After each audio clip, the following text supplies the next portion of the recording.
just for you. We talk film, TV, both old and new. We discover new things, our taste get broader. So here's the show's host in no particular order. He's a little rough, he's a little caustic. Everybody knows the most, the one and only toxic. From way up top, you'll find another the start. You forgot to press like when you scream yard. Stupenzolicious gonna judge you on your sense of cool by asking you what's your favorite Mexican food. He shouldn't tell secrets, but you know that he can. It's the Hollywood gossip from the inside man. Run by Lindsey, sometimes drinks cappuccino. Everybody thinks he looks like Quentin Tarantino. So come on in and join the Nielsen ratings. It's a show that you've all been anticipating.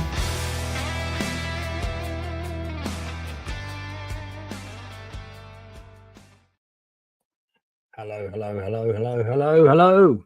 Welcome to the Nielsen ratings. We are back slightly later this week than normal. That is because I have been to the theatre this evening to go and support a friend's play, and that play was actually about raving, which is a bit of a coincidence because my book about my quest back to the dance floor is coming out in 2 weeks' time. Back to Raving at 50 will be available on amazon.co.uk and amazon.com for those people in America. This is another biographical book following on from Silver Screen Journeys. If you want to know what I was getting up to when I wasn't at the cinema, then read this book. It will give you an insight into the other side of my life. Also coming up, we are now just 44 days. That's correct. 44 days away from the opening night of Seven Magnificent Egos, which is all about the making of the original 1960 Magnificent Seven movie. I've got a fantastic cast of 8 individuals. Here they are. Tom Watts, Simon Berry, Paul McLaughlin, Tom Patrick Coley, Manos Koustis, Christian Pegg, Charisse Mackenzie Cook, and who's this suspicious Alex Heaton character at the bottom right there? We don't need to see him again.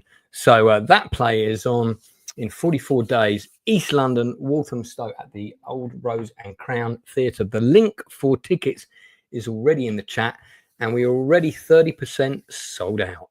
So do come and check it out. If you want to meet some of your fellow YouTubers, come along to the Sunday performance because there's already 5 confirmed as attending that. So you might see some minor YouTube celebrities at that performance. I think we should bring in the first of our guests, don't you? It's my regular co-host all the way from Mexico, Stupenzo. Well, Texas, technically. Mexico. You know, yeah, sorry, I was in Magnificent Seven mode, but technically Texas. Yeah, it was, you know, Texas was its own country, right? And then it was part of Mexico, or I don't remember. The Alamo, it was the thing. Yeah, because the Alamo is in Texas, right? It's not in New Mexico. It's in San Antonio, Texas. Yeah. Right next to the Ripley's Believe It or Not Museum and the Wax Museum. Yeah, I actually did visit the Alamo. And it's kind of bizarre because it's sort of right in the middle of this very bustling city, and you've got the river. The river. You get in the boat, you go around the river, and you end up in the shopping center. I did that. I don't know if that's still there. That was kind of cool. They had that little cannon that shoots like air clouds at you. How it's fun. And Ozzy Osbourne was famously banned from San Antonio for urinating on the Alamo. Right.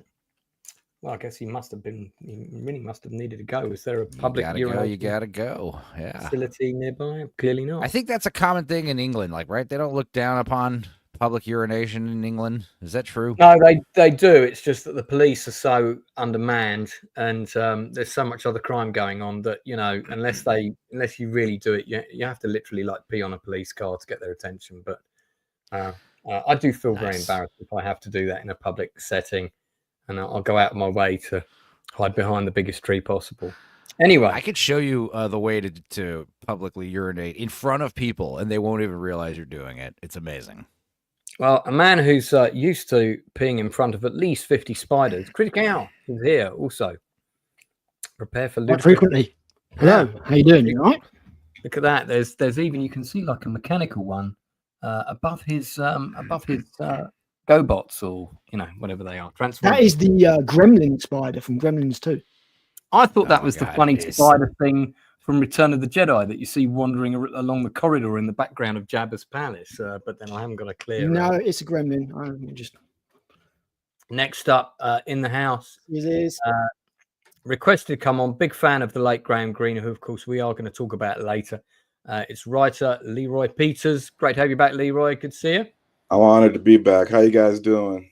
We are doing good. We're doing All good. good. And last but by no means least, the man manning the northern wall, Northern English bastard, keeping out the Mongolian. You goddamn Mongolians! You make that much, did you all? Yeah. Who are you, Yeah. beautiful bastards? That's a reference. That's a reference to an episode of South Park before anyone writes in and complains. Yeah. And talking which, I think there's another South Park episode dropping shortly, I think. So looking forward to seeing that. Another episode of Alien Earth dropping in a matter of hours. Oh, Fun yeah. times. You're Apparently- critical, what? Yeah. That's a good show, Alien Earth. Oh, okay. Well, maybe Oh, we can get into Leroy. that if we have time. Why is that some of the shows that I like, you guys are atrociously trashed to? Mate, listen. I haven't seen it. I like the chief. I like the chieftain. Chief of War. Sorry, Chief of War. You're a Okay. big fan of Chief of War. We like some of the same things. So I don't think that's necessarily I true. mean, if you have great taste or we have great taste, it's one of the two. It might be you. No. To be Not fair, bad. every time I say that I don't like I'm not Alien saying Earth, Alien everybody Earth shows it's great. is all that superiorly good, but it's not like bad. I mean, I've seen worse. Like, No, you know, I mean, you know, I that Star Wars Acolyte was 10 That's times it worse. worse. I think it I suffers from agree. the IP. listen. We're getting sidetracked already, but I will agree that it is a stronger show than many of the Alien films that have come after Aliens. And there are things I do like about it. It's just that the things that I don't like about it are really bad. But anyway, this next episode is all going to take place on the ship, and is a complete flashback episode. And it shows you everything that took place on the ship before it I can't crashed wait to on Earth. watch And this. actually, that looks like that could be pretty interesting. Interesting fact of the Yeah, day doing a from boomerang thing, aren't Jammer they? Lammer. Enzo looks like Peter Weller. I'm Dead not or alive, sure. you're coming with me. Does Disagree, he currently have a dark beard and looks sort of vaguely Mexican? He's I don't making know. fun of my RoboCop. Oh, I see. thing. Yeah. Hmm. Benjamin Clayton. People say people are surprised to find out I'm not bald, and it's like, nope, Indeed. not. No. Benjamin Clayton, not seen you in the chat before. Hey, bastards. Good to see you here. Yeah, that's my good friend Ben. You know, he's supporting us right now. He's supporting Great. the channel. Appreciate you, Ben. Got Darth Plato here. French and diplomatic corps were warning Santana not to make an issue of the Texas succession. Historical fact of the day. More of those tomorrow. They were called Texicans, says Boosh McFadden. I'm doing these in reverse order, so that's possibly very complicated. Razorhead is here as well. Good to see some regulars in the chat. Do post the stream if you've got some social media and you can post about it. Benjamin Clayton says, I was in a band with Luke at college. If you have an embarrassing photo of that band, Ben, do track me down. Steen Anthony Nielsen on Facebook. I guarantee I'll you. do it. Save you the trouble. I've still got some somewhere. So yeah. I guarantee you, I will show you that photo during the stream. Critic Hour Reviews is also here. He's been on the channel before. Yeah, Boomerang Storytelling. Can't wait to find out if the ginger android girl is actually pregnant. Now, that would be interesting. Pregnant with an alien, maybe.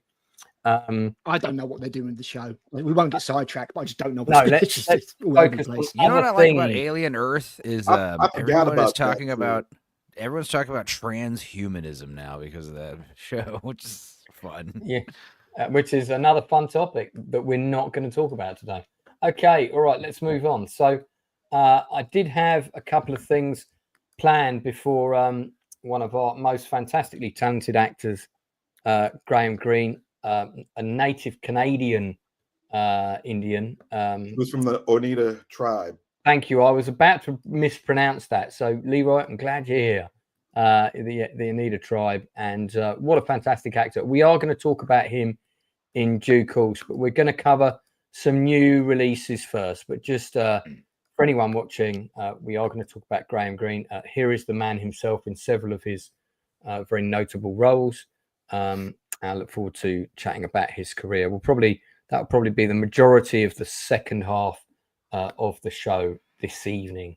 Okay, so I've got 2 shows I want to talk about, one of which I did ask people to watch, one of which I watched very late in the day, so I didn't think it was fair to ask people to watch it. Of course, I always mention these things to Enzo just for fun.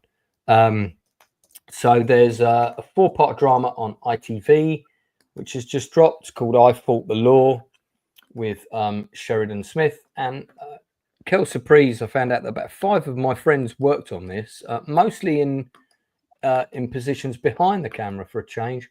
It's a 4-part true story about the true story of the woman who got the double jeopardy law changed in the UK. It has been changed now. So for those people that don't know what that was, if you were accused of a serious sort of capital crime twice, like a murder, for example, and twice you were found either not guilty or the jury couldn't come to a verdict, which basically tantamounts to a not guilty verdict, you could not be tried for the same crime a 3rd time.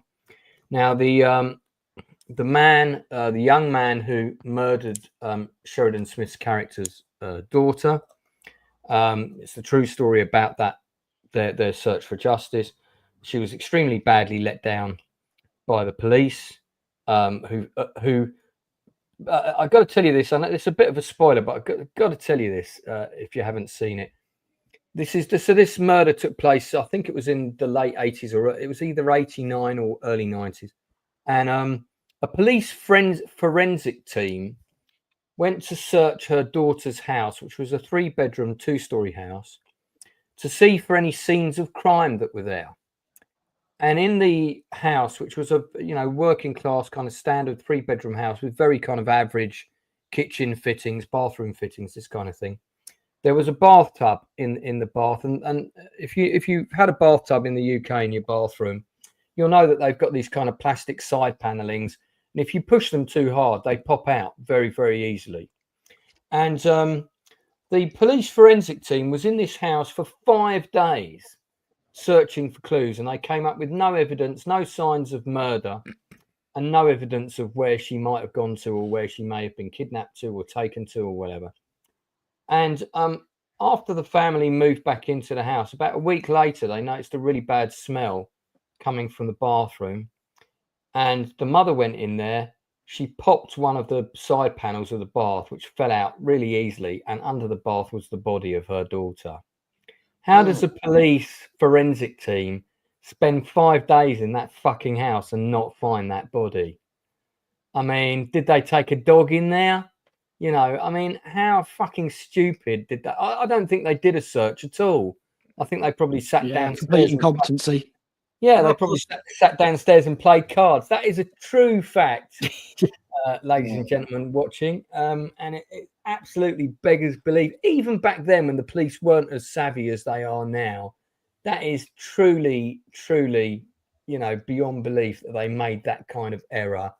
So, needless to say, she was rather pissed off. This led to potential evidence being lost because the body was going putrid. It was more difficult to determine the exact cause of death. But eventually, this guy who was known locally as a bully, was known locally as a violent man. He had a history of violent assaults with various ex-girlfriends. He went boasting around that he'd killed this woman after she refused his advances because he came back pissed after getting chucked out of a rugby club and thought he'd go around there for a shag. And she wasn't interested, so he killed her in a fit of rage. And he even admitted this crime to about 7 people in various positions, including some people in positions of authority. And it still wasn't enough to get him convicted because he had a really good lawyer who did various things to cast doubt on evidence and stuff like that. And he also went on the stand and he was quite charming, this guy. But he very obviously did it. Anyway, ultimately, he was convicted of a different crime. He got 15 years for that. And then when she got this double jeopardy law overturned, she went after him again. So, I mean, this woman pretty much single-handedly. Obviously, she had help, but she changed the law in our country, a very important law, which is extremely difficult to do. Extremely difficult. It's a shame we can't get rid of double jeopardy here in America. Yeah. So this is a 4-part drama. Sheridan Smith is something of a national treasure. I mean, she's an absolutely blinding actress. She's kind of like the Judi Dench of her generation. She's exceptionally good in this. I gotta give points deducted for this poster design. This is not good. No, I don't like the poster. I will say the font over the font color over that. It's just there's a lot going on here, but it's okay. Yeah, so I did recommend it to people. I don't know if anybody else had time to watch it. Did anybody else on the panel see it? I just heard about it today. To watch it now. Okay, yeah. So it is a strong recommendation from me. I'd give the acting in the show a solid 9.5 out of 10. Overall, I give it an 8 out of 10. I mean, it's a fairly standard sort of true story crime drama, but it is it's her. Well done. Yeah, Sheridan Smith. Yeah, 2 pints of lager, It's the mate. blonde bird from 2 Pints. Yeah. So there's two of my friends on that are in that photo doing things on set. One of them was the assistant to the director, so congratulations to him. Damn. I don't want to say who, but these things may come back to haunt people. Peepers, good to see you in the chat. Welcome to the channel. Thank you for dropping in and being here. President Trump is here. He always comes on when Leroy's here. I always find that interesting. When Leroy's here, Trump appears. That's interesting. Benjamin Clayton is also here. Got to say, Sheridan Smith has really matured since her 2 Point days. Well, that was a long time ago, sir. Yeah, it's like over 20 years as well. Yeah, at least. That was the picture I was just looking at. I was just like, no way that's the same person, but it is. Jeez. Wow. Well, we won't. You can find that drama on ITV1. If you're not in America, you can find it on other places. But I don't know what other platforms it's on at the minute. But in the UK, it's on ITV1. Okay. So we'll move on if no one else has got anything to say about that. Which, of course, do you remember the movie Double Jeopardy with Ashley Judd? And Timely. Yeah, I do. I do remember that. That was a good movie. Well, it's funny because the idea is like, okay, she's not guilty of the murder, so everything's all good. But it's like, doesn't she like steal a car and like drive it into a lake and like go on police chases? She commits like a dozen other crimes. You know? Yeah, she does. It's that standard. It's that standard 90s movie trope where you can, or early 2000s. You proved you're innocent, so all crimes are forgiven. Right? Yeah. And all the crimes you committed to prove you're innocent are all good. Double Jeopardy's got to be like the third Who Framed or Who Done It movie I've seen Tommy Lee Jones in. Yeah. He was in a string of those. Like he's playing like the grizzled marshal character who's like. She was in a string of them. Entertainment Weekly even made fun of her after her like third or fourth flop, and they were like, "Listen, Ashley Judd, sorry, we love you, but stop playing this victimized woman that has to overcome these circumstances." Yeah, it's like, dude, enough. You can keep that other crap toxic, but Dominic comes with me. Well, it makes sense because I think that's a common thing with the ladies is like once they start getting Hollywood is cruel and they age you out at like 28, So all of a sudden you can't play the hot young love interest. Now you got to play like the hard edged woman. But she was still hot when she was making them movies, though. I mean, but she was. Listen, you want to see her as a smoke show? Watch 1995's Normal Life with her and Luke Perry, based on a true story, where she is just a psycho, and her husband go on a robbery spree. Oh, I saw that. There's about 2 or 3 versions of that story. I'm a fan of Luke Perry. But she's also in Norma Jean in Maryland, where she plays Marilyn Monroe before she got plastic surgery, and Mira Sorvino plays Marilyn Monroe. That one's not as good, trust me. Normal Life, one's weird. She is a but psycho. She's hot in that one, is what I'm saying. Oh yeah, she is. Yes, touch on the Nazis. I mean, Kiss the Gals. I mean, that scene in the sauna. Kiss the Girls. Now the Bone Collector was Angelina Jolie, right? Yeah, correct. Okay. Yeah. All right. I never saw it, but I know what movie you're talking about. It's good. It's good. Yeah. Anyway, Double Jeopardy with her. I've seen. I actually quite liked it. Normal Life. What year was that? Tox. Oh, I've got it. 1996, right? Yeah, I saw this at the cinema. It was part of the Crime Festival in Nottingham. Crime Festival. Yeah. Excuse me. We've got a crime and justice museum here in Nottingham, so it makes sense. It was a crime film festival, and crime film festival. Okay, Quentin Tarantino debuted all of. We were talking about films. What do you think? So, basically, this story.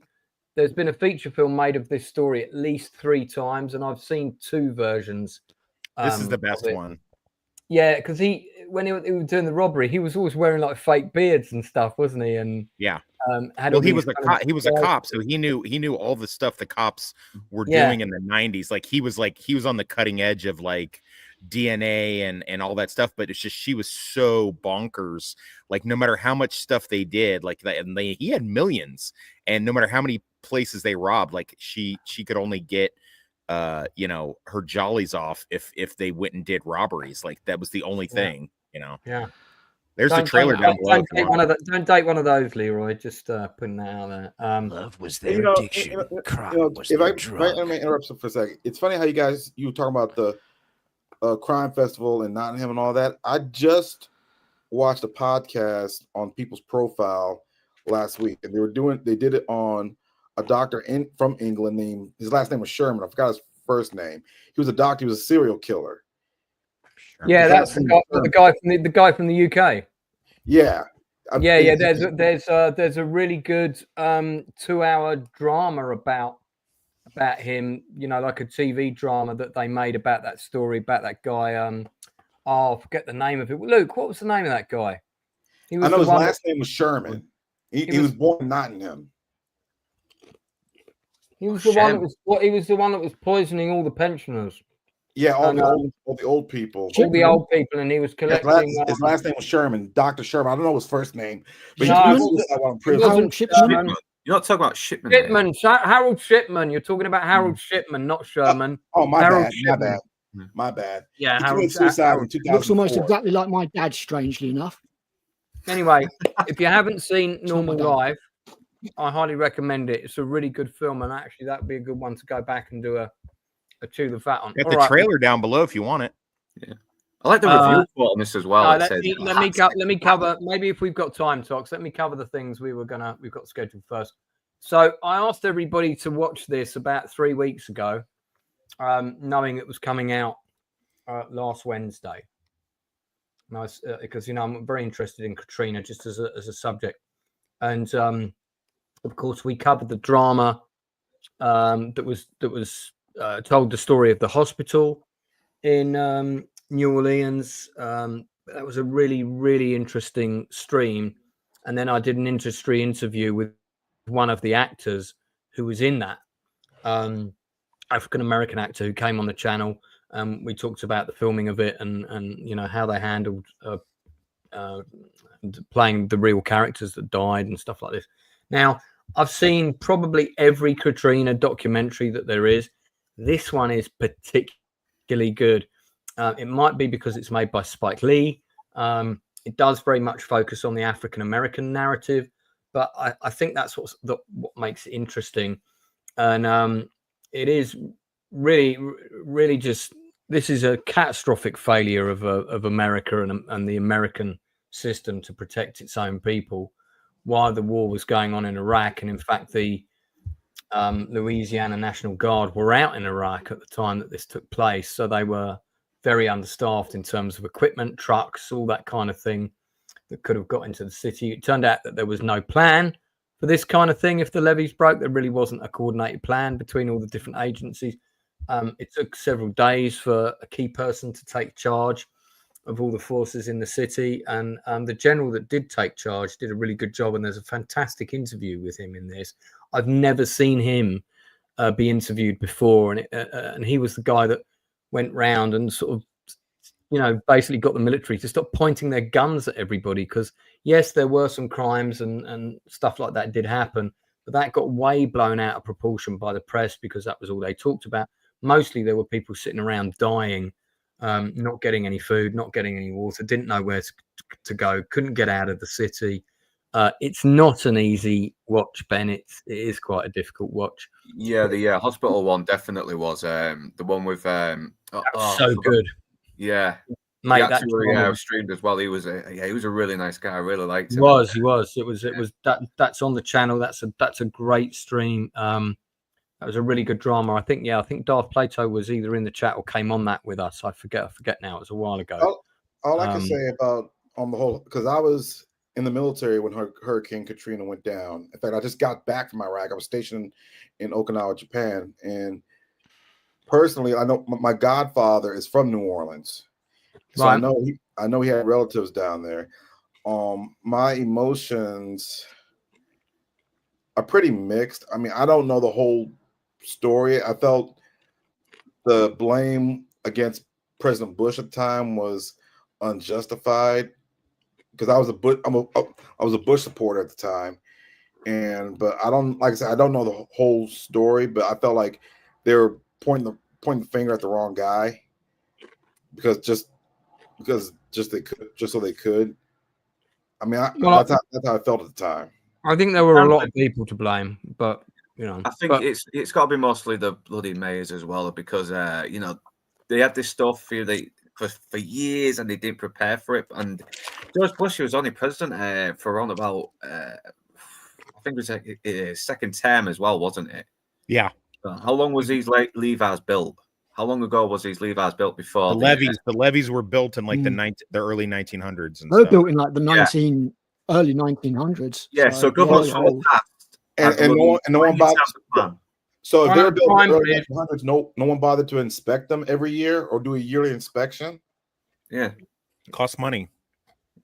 Yeah, I mean, they cover that in the city, but in the documentary, there's a lot of really interesting things in this doc that I didn't know. One of the things I didn't know was that Brad Pitt in 2006 started up this project. I forget the name of it. It's covered in the doc, but the basic idea behind the project. Did it Make It Right? Make It Right. It was to come and build a load of houses and rebuild a load of houses. They had 25 houses in a brochure. You could pick one of the houses. They made it super cheap for you to basically purchase a house, and this team would turn up and would build it for you. And because everybody was, sort of, I guess, kissing Brad's arse who were part of this project, and we're all like, yeah, we're going to make it all green. It's all going to be recycled materials and stuff like that. Recycled materials are not great in a very rainy, wet environment. They tend to fall apart when they get wet, and people's feet go through the floors and stuff like that. So they built these houses in this very kind of au fait, we're going to be all green and friendly and great with the environment, but didn't really think about the longevity or sustainability of them as actual homes. And clearly the people that came and did it didn't really know what they were doing. And most of these houses, I think they built about 24 of them, and 20 of them fell apart within a couple of years. Most of the people who got one, if they decided to stay in it, they had to spend, anywhere between $10,000 and $40,000 doing things like replacing all the plumbing because the pipes weren't done properly, replacing the flooring, replacing the tiles because the tiles were sustainable tiles, therefore they didn't really work very well with water. Very important. And Lance, no one's brought this out to the forefront. No one has exposed Brad Pitt about this. No, they have. There's a court case going on right now. There's a group court case. A whole load of them are taken because he came down. He was the figurehead of it. Well, this is the first time I'm hearing about it. And I watched the news. I watched say that they set up a union or something. Yeah, but did you watch the documentary? Because it's more or less all of the third episode. So if this is the first time you're hearing about it, that's why you should watch it. Anyway, it's on there. Google it. There's loads of articles about it. All right. But it really makes this thing worth watching because I didn't know about all that. And I think it's a really good example of kind of people outside of the environment, outside of that community, getting involved with good intentions, but not really listening or sitting down properly with people that know how to do these things properly and spending the required cash. If you're going to do this kind of thing and go in and rebuild homes for people, either do it properly or don't do it at all. And, exactly. A lot of people ended up with homes that they couldn't live in. One of them died from exposure to mold because the mold was growing in these things, because again they didn't do very good with water. And it's great, you know, building houses on poles and stuff and making them higher, but at the end of the day, they need to be sustainable to the conditions that are there, and these just weren't. And I'm sure Brad Pitt's intentions were genuine. I'm sure his heart was in the right place, but I think, to be honest, he has to go. You know, if I was in his position, and he's not a man without some considerable means, I would put together a team of builders. I'd put an advert out in a very public forum. I'd tell what I was going to pay people, and I'd say, right, I need to put together a team of 40 builders, plumbers, plasterers, you know, bricklayers, etc., etc. We're going to go down and we're going to rebuild these houses. I'm going to put you up in Star Tours caravans, which I'm going to pay for, you know, film set caravans. And we're going to spend a year rebuilding them. And I'm going to do that. I think that, you know, he should do that, frankly, because he can. And I think a load of people who have those skill sets, proper skill sets, would flock to that, as opposed to a load of, you know, wannabe do-gooders who really didn't have the proper qualifications to build these fucking things. But anyway, this documentary poses those kinds of questions. So I think it's a superb piece of journalistic work, and it's probably the best documentary on Katrina that I've seen. Who else has watched it? I watched it today. Yeah, I watched it. Luke, I think you watched the first two episodes. Yeah, I didn't get a chance to watch the first one because the third one is not just the Brad Pitt thing, but that's certainly a massive chunk of it. Luke, what did you go first? What did you think of it? It was very compelling viewing as well. Just watching just getting everybody's perspectives on what they was going through at different times as well. I mean, even the people that was trying to escape couldn't, because every car was just so backed up for miles and miles and miles. It was like an impossible thing. And I think, you know, a lot of people, you know, I think even if they did have a plan, I don't think they would have prevented a lot of deaths either. It's because this is like a really big city full of so many bloody people, and even with the resources going on with in Iraq as well. I mean, it's gonna make things a lot harder. But like I said, it's not a comfortable viewing. It is very emotional, but and. Yeah, you do gain some insight as well. But the thing is, with Netflix, I don't know if they're missing anything out. If there's anything more that they should have delved into a little bit more as well, that would have made it come across a bit more balanced and a little bit more, you know, maybe more insightful.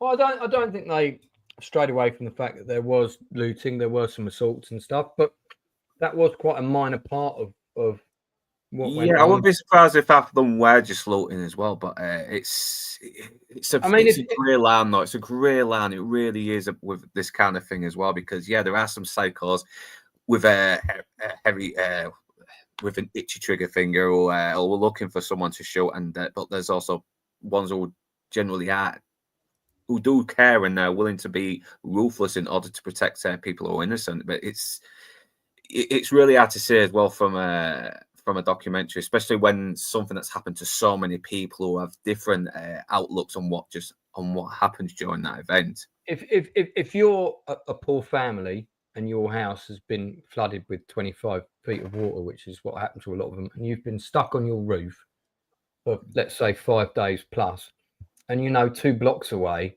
there's a supermarket that's probably got food in it, and you've got nothing, or you've run out of fresh water, you've got a young baby, let's say. Mm-hmm. I mean, if you're a father, you're going to travel them 5 blocks to try and get into that supermarket, get a load of food, and get it back to your family, especially if no one's coming, especially if you're seeing press helicopters and army helicopters flying over. You've got a big I am not doubting that as well. I mean, there is both sides of the story.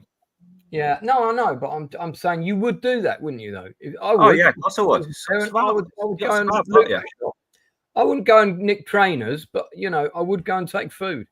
And I mean, fair play. There were people. Yeah, no, we nick Crocs. We nick Crocs and Greg's sausage rolls here. Al, what did you think? Did you see the whole thing? Yeah, I watched the whole thing. I watched all 3 episodes.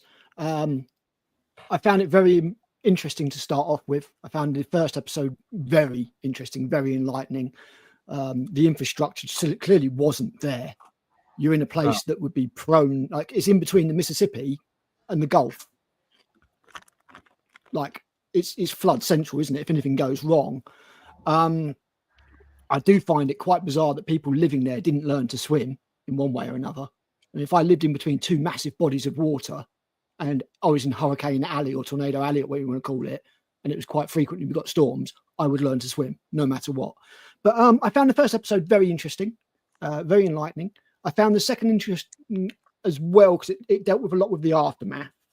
But by the time we got to the third episode, I felt it was getting really, really preachy and really going off of the topic of Katrina into what they call systemic racism in the US. Mm-hmm. And that's, although it tied into Katrina a little bit, that was like they went way off course. Al, sorry? I haven't seen the show, but as a black man, can I explain why? Because remember, I was told Spike Lee directed this, right? Yeah. There's your answer. Spike, I'm not a huge fan of Spike Lee. I liked Malcolm X. I like to get on the bus, but Spike Lee has his own agenda. And I'm not saying there isn't racism or systematic racism in America, because there is. Yeah. But even you have to be balanced and fair. And Spike Lee, in my opinion, in most of the things that he directs, it's very one-sided, all from the Black or African American point of view. I'm not calling him a racist, but I think some of the movies that he's made, like for example, when Jungle Fever came out, that was very anti. In my opinion, that was a very racist movie. I thought that was a very racist movie. Yeah. I would absolutely agree with you. It was extremely racist because it was against. I wasn't surprised to see his name in the credits. Put it that way. Yeah, but it skewed the documentary for me, and I'd been so invested in it that when we got to that third episode, that and a lack of cognitive empathy on my part because of my autism, I just didn't care. Unfortunately, because it was so slanted. At the same time, like I'm playing a bit of devil's advocate here because what Spike Lee is doing is no different what a lot of white directors and documentaries have done, because you know a lot of white directors and a lot of, or let's say the opposite, just overlook it completely, and you don't want that the same you thing, want that balance try to tell it from the. All documentaries are biased, you know. That's what most of them are. A lot of them are just like incredibly they are, biased, and that's one of the problems behind it. It was they use emotional manipulation to get you to side with a certain opinion, you know. Well, Stupenzolicious. I've seen some documentaries and movies that have been pretty fair. Like just recently, I'm talking like with Netflix, for instance. Like the big one was like How to Make a Murderer. That one got a huge uproar because it was very popular. But then a simple Wikipedia search is like, this guy totally did it. He totally killed this guy. This label, yeah, you know. It was like the was it not Dharma? What was the guy's name? Glenn. The gay guy who killed a load of people, and then they put a load of stuff in the documentary. And it never happened. That was Jeffrey Dahmer. It was Dharma. Yeah, Dharma. They made up a load of that, made up an absolute crap load of it. So, as you say, there is quite often an agenda, but in this, I felt that we had a really nice, informative documentary. But you know what? I do want to watch Highest to Lowest interviews and all that kind of stuff. And then when we got to the third episode, it really took the hat off, kind of thing. And like I said, okay, quite. Stupenzo. Sorry, guys. That's all right. It's a big panel. I've got to control my guess. Okay, so Stupenzo, what was the thing you mentioned that you want to see? Highest to lowest. Oh, we're talking about Spike Lee, and I know Spike Lee's got some fun movies and some less fun movies, but I want to see Highest to Lowest, which I think is a remake of Akira Kurosawa's High Low. Okay. High and Low. So I mean, yeah, that looks like it'll be cool, but I don't know. Remember, I was like thinking of what was it, The 25th Hour, when Edward Norton does that insane racial rant. That was insane part of the movie. I never saw that movie. It's all right. But Spike Lee, he's got but yeah, Highest to Lowest, I don't know. It might be good. It's Apple TV, so who knows? Apple TV. Is that almost Is that a movie? Is that a movie or a TV show? It's a movie. It's a movie. Okay. It's going to be on. Yeah, he's like a record. Denzel's like a record label owner, and his son gets kidnapped, held ransom. But High and Low is a movie about like he's like a rich businessman, and his like one of his co-workers' child is kidnapped for ransom. So I don't know like what's gonna. Was this like a sequel then? It's like a loose remake, I'm thinking, because Spike Lee's, he remade Old Boy, which is considered an atrocity, even though I don't mind it. The remake. But then you watch Old Boy, the original is better for sure. And you so watch Old Boy, you watch the original. Enzo, I feel that you should take this photograph and put one of our panelists' faces in place. Mine? Oh, let it be me for sure. I could rock that. I want to see what I look like in that. No, this looks like this is a Lance face. This is a suit Lance. Hey, before we get too far off in another direction, it's not a it's not a raving suit. So I don't know. It's a pimp suit. Dude, Lance, I watched. Before we get too far off in another direction, since you did have me watch that documentary, I'd like to at least throw a little bit of two cents. Yeah. No, talk. So I was going to give you a shout on it. So do jump in, and we'll table the highest to lowest. Well, I'm going to push back on the panel a little bit because I actually found it compelling. It was only 3 episodes. It was pretty good, and I was in the military at the time that this happened as well. I was a driver for General Yanray when he was doing his war college thing, and they gave him a big ceremony after he got back from Katrina, called him the Raging Cajun. He's a good dude, and I liked how he was represented in the documentary. I'm going to say this. Real good. So George Bush is a racist. I'm just going to tell you that right now. I know it for a fact. Kanye West said so. Yeah, I can prove it because less than 5 years later, we had an equal level disaster in a foreign country in Haiti, and my unit and I with the 82nd were down there within 48 hours. It said 48 hours in the press release, but we were there in like 36 hours off a Green Ramp. And I'm so glad we're sticking to the rule of no politics or religion with my channel. Well, I'm just saying. I mean, it's represent. I mean, I heard before I finished the thing, I was watching it in my car, which you're really not supposed to do, but I was watching as I was driving back from Lawrence, and I have it on my phone. And I was already getting in our little messenger group. I was getting a lot of, oh man, that's making me feel bad because I'm white, and oh, they're really pushing the message and all this. And I was like, oh man. So I almost turned it off. I was like, nah, I'm gonna watch it. And a lot of the complaints that they had is like, hey, you guys are fighting this huge war overseas, but you can't do shit for us. Well, the political pendulum had swung another way with a different president, and lo and behold, an equal level, maybe even worse level disaster, just earthquakes instead of floods, happens in a foreign country, and we're there in 36 hours, where it took them a week to even try to figure out who was in charge. I mean, FEMA completely dropped the ball. So like, we're really only good in other countries when we're politically motivated to do so. I mean, so I mean, most of this documentary was politically motivated, and I don't know, man. That was that real defining picture in episode 2 where they had the picture of a bunch of black guys in the water grabbing stuff, and the caption read, looters suffer through the flood in order to steal as much as they can. And then they had the exact same picture with white people, and it said that was a family of 3 struggles to get back to their house after finding some bread and some water. So I mean, it's really I mean, you really got to. We still see that today in the news. That's nothing. Now, obviously, I'm not one to push a DEI agenda or nothing like that. But at the same time, I mean, you got to call it what you got to call it. I mean, they just threw those people in the stadium and said, "All right, hey, best of luck. Your local representatives will get to you." And then once they started getting antsy after a week is almost gone by, and they have no food, no water, and like you said, Lance, they're going and looking for stuff. They start trying to shoot them down in the street like dogs. So I mean, I don't know, man. It's it kind of pissed me off. I'm a little heated from watching it today. I didn't expect to even like it, much less get any kind of feeling off of it. And maybe I'm being emotionally manipulated, but that doesn't seem like that long ago. I remember our commanding officer fought hard to try to get us a unit that I was with at the time mobilized to get down there, and they were like, "No, stand down. They've got all the help they need."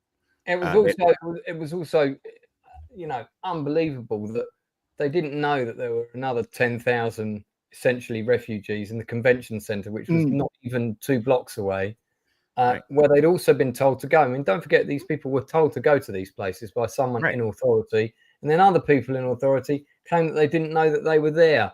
I just listen.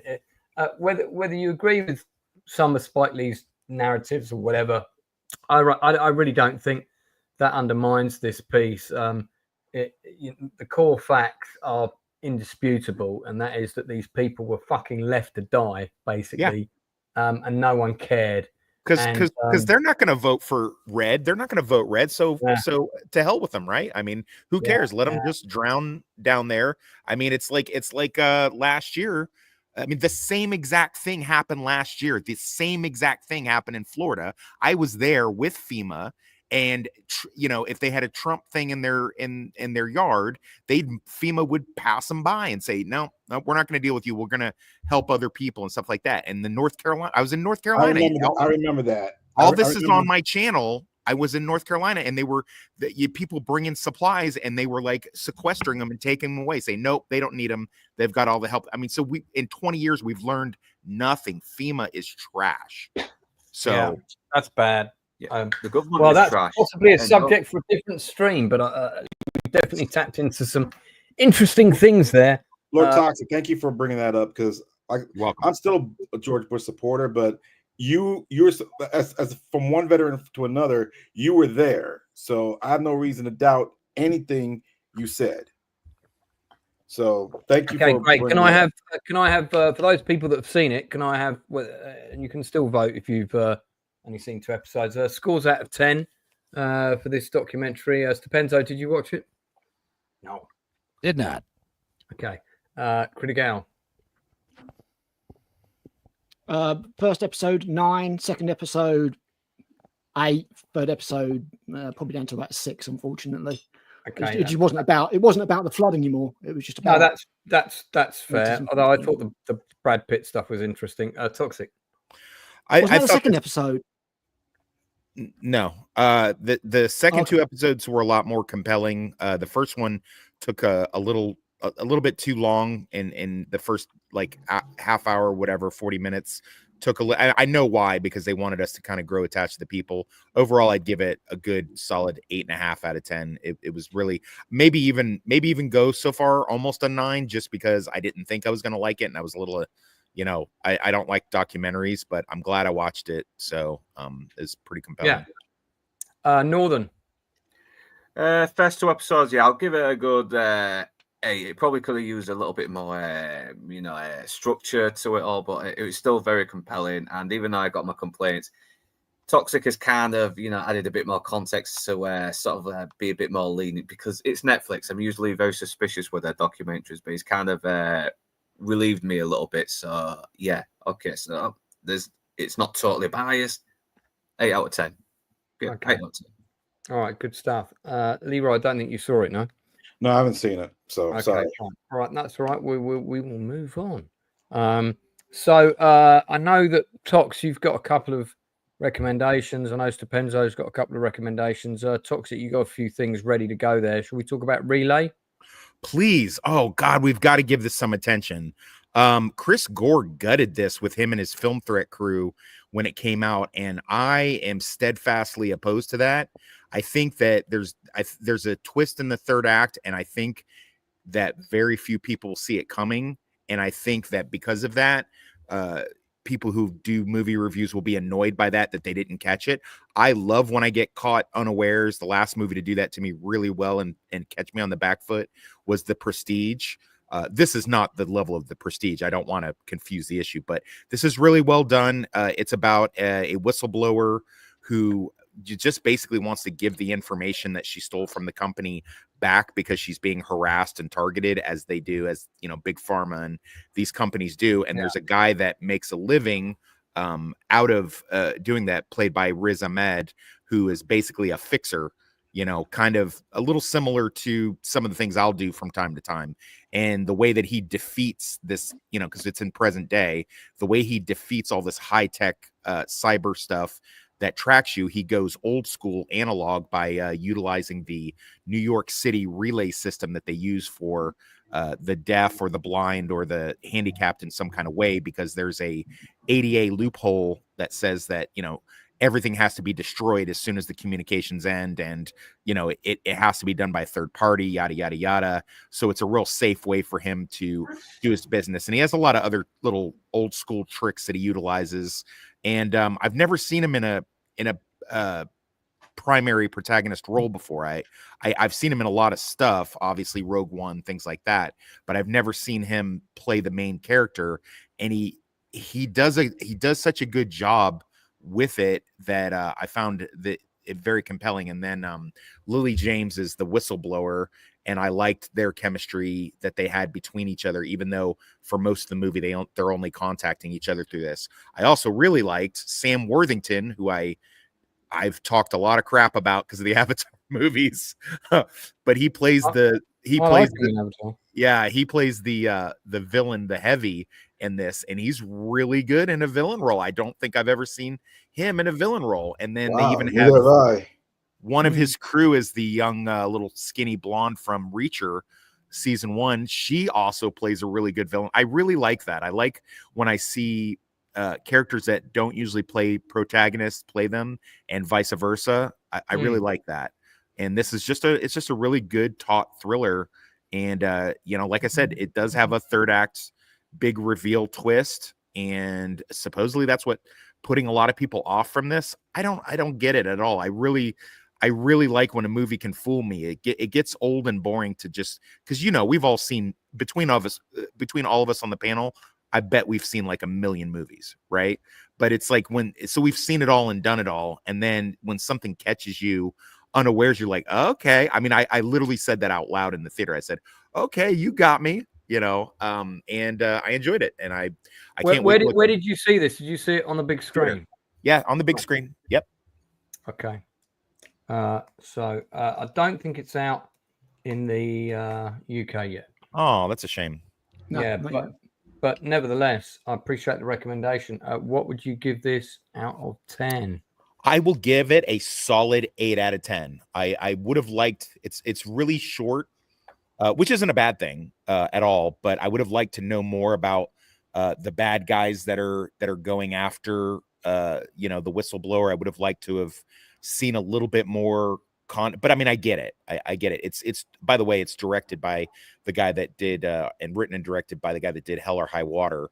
David Mackenzie, and I love Hell or High Water. It's a great film. Roman of Empire, I think, is doing a special on it tomorrow. It's We're not as good as Halloween, Lance. Is it? Right. It's great. I love that film. Great film. It's not as good as that, but it is good. It's really good. So make of that what you will. Fantastic. Stupenzo, you've got one as well? I did watch another remake. I watched the Toxic Avenger remake. And nice. I did. Well, here's the thing. I if you didn't, I don't know. I liked it. It's good. But as a huge fan of the originals and the Troma movies, I did find some griping and some nitpicking. I mean, the good stuff, obviously the gore's better. A lot of the effects are better. It is more accessible than the Troma movies. The Troma movies are for only for sick weirdos, basically. This movie is definitely more accessible, the other good stuff. I mean, there's a lot of nods to the Troma movies, like the news reporters are doing their news segments, and the Troma cityscape background is their backdrop, like little things like that. There's like humor. You could tell the people who made it liked it, liked the Toxic Avenger. But you can also tell that there was like some test focus group type stuff going on here. I don't know. I don't really mind when remakes like kind of take the core idea and change a lot. I feel like I would have maybe liked it more if this was a little more faithful, because in this one, some of the big changes, obviously in the original, the janitor Winston is basically mentally retarded, kind of. He's a janitor. Yeah, Melvin in the original. Melvin is his name, right? Yeah, and he lives with his mother, and he's a total spaz. And when he becomes the Toxic Avenger, he becomes this hulking monster, and he basically, the bad guys are the people that turned him into the Toxic Avenger, a bunch of bullies, basically. And it's I a saw the simple, original. yeah, and it's a simple crime caper, and he has a blind girlfriend who he rescues from a drive-in fast I food remember place. that. I remember that. The seeing eye dog scene, when they shoot the seeing eye dog, that was the one scene in trauma history that got more hate mail than anything. But Yeah, like, this new one, the Dr. so Sleep this new was one, spaghetti all over it. yeah, dude, it's pretty rough. But this new one is Peter Dinklage, and he's obviously a midget. He's a janitor, but he's like, he's a seemingly well-cut guy. He's just kind of down on his luck.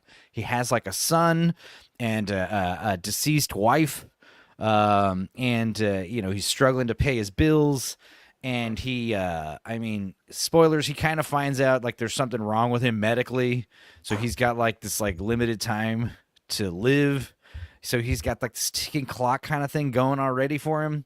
And, he gets turned into the Toxic Avenger by a bunch of bad guys who are directly affiliated with like the toxic waste, So the idea is we're going to punish the people that are like polluting the area as well. Like the big bads are obviously like the big bads. Like in the original, it was just a given that there's just toxic waste all over town because it was like a truck full of tanks full of toxic waste that was just driving through the area that polluted him.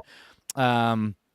So this one, and instead of him getting a blind girlfriend or / wife, he gets this kind of like female sidekick who's like helping him like topple this boss. This pharmaceutical business. Is that the African American actress on the poster?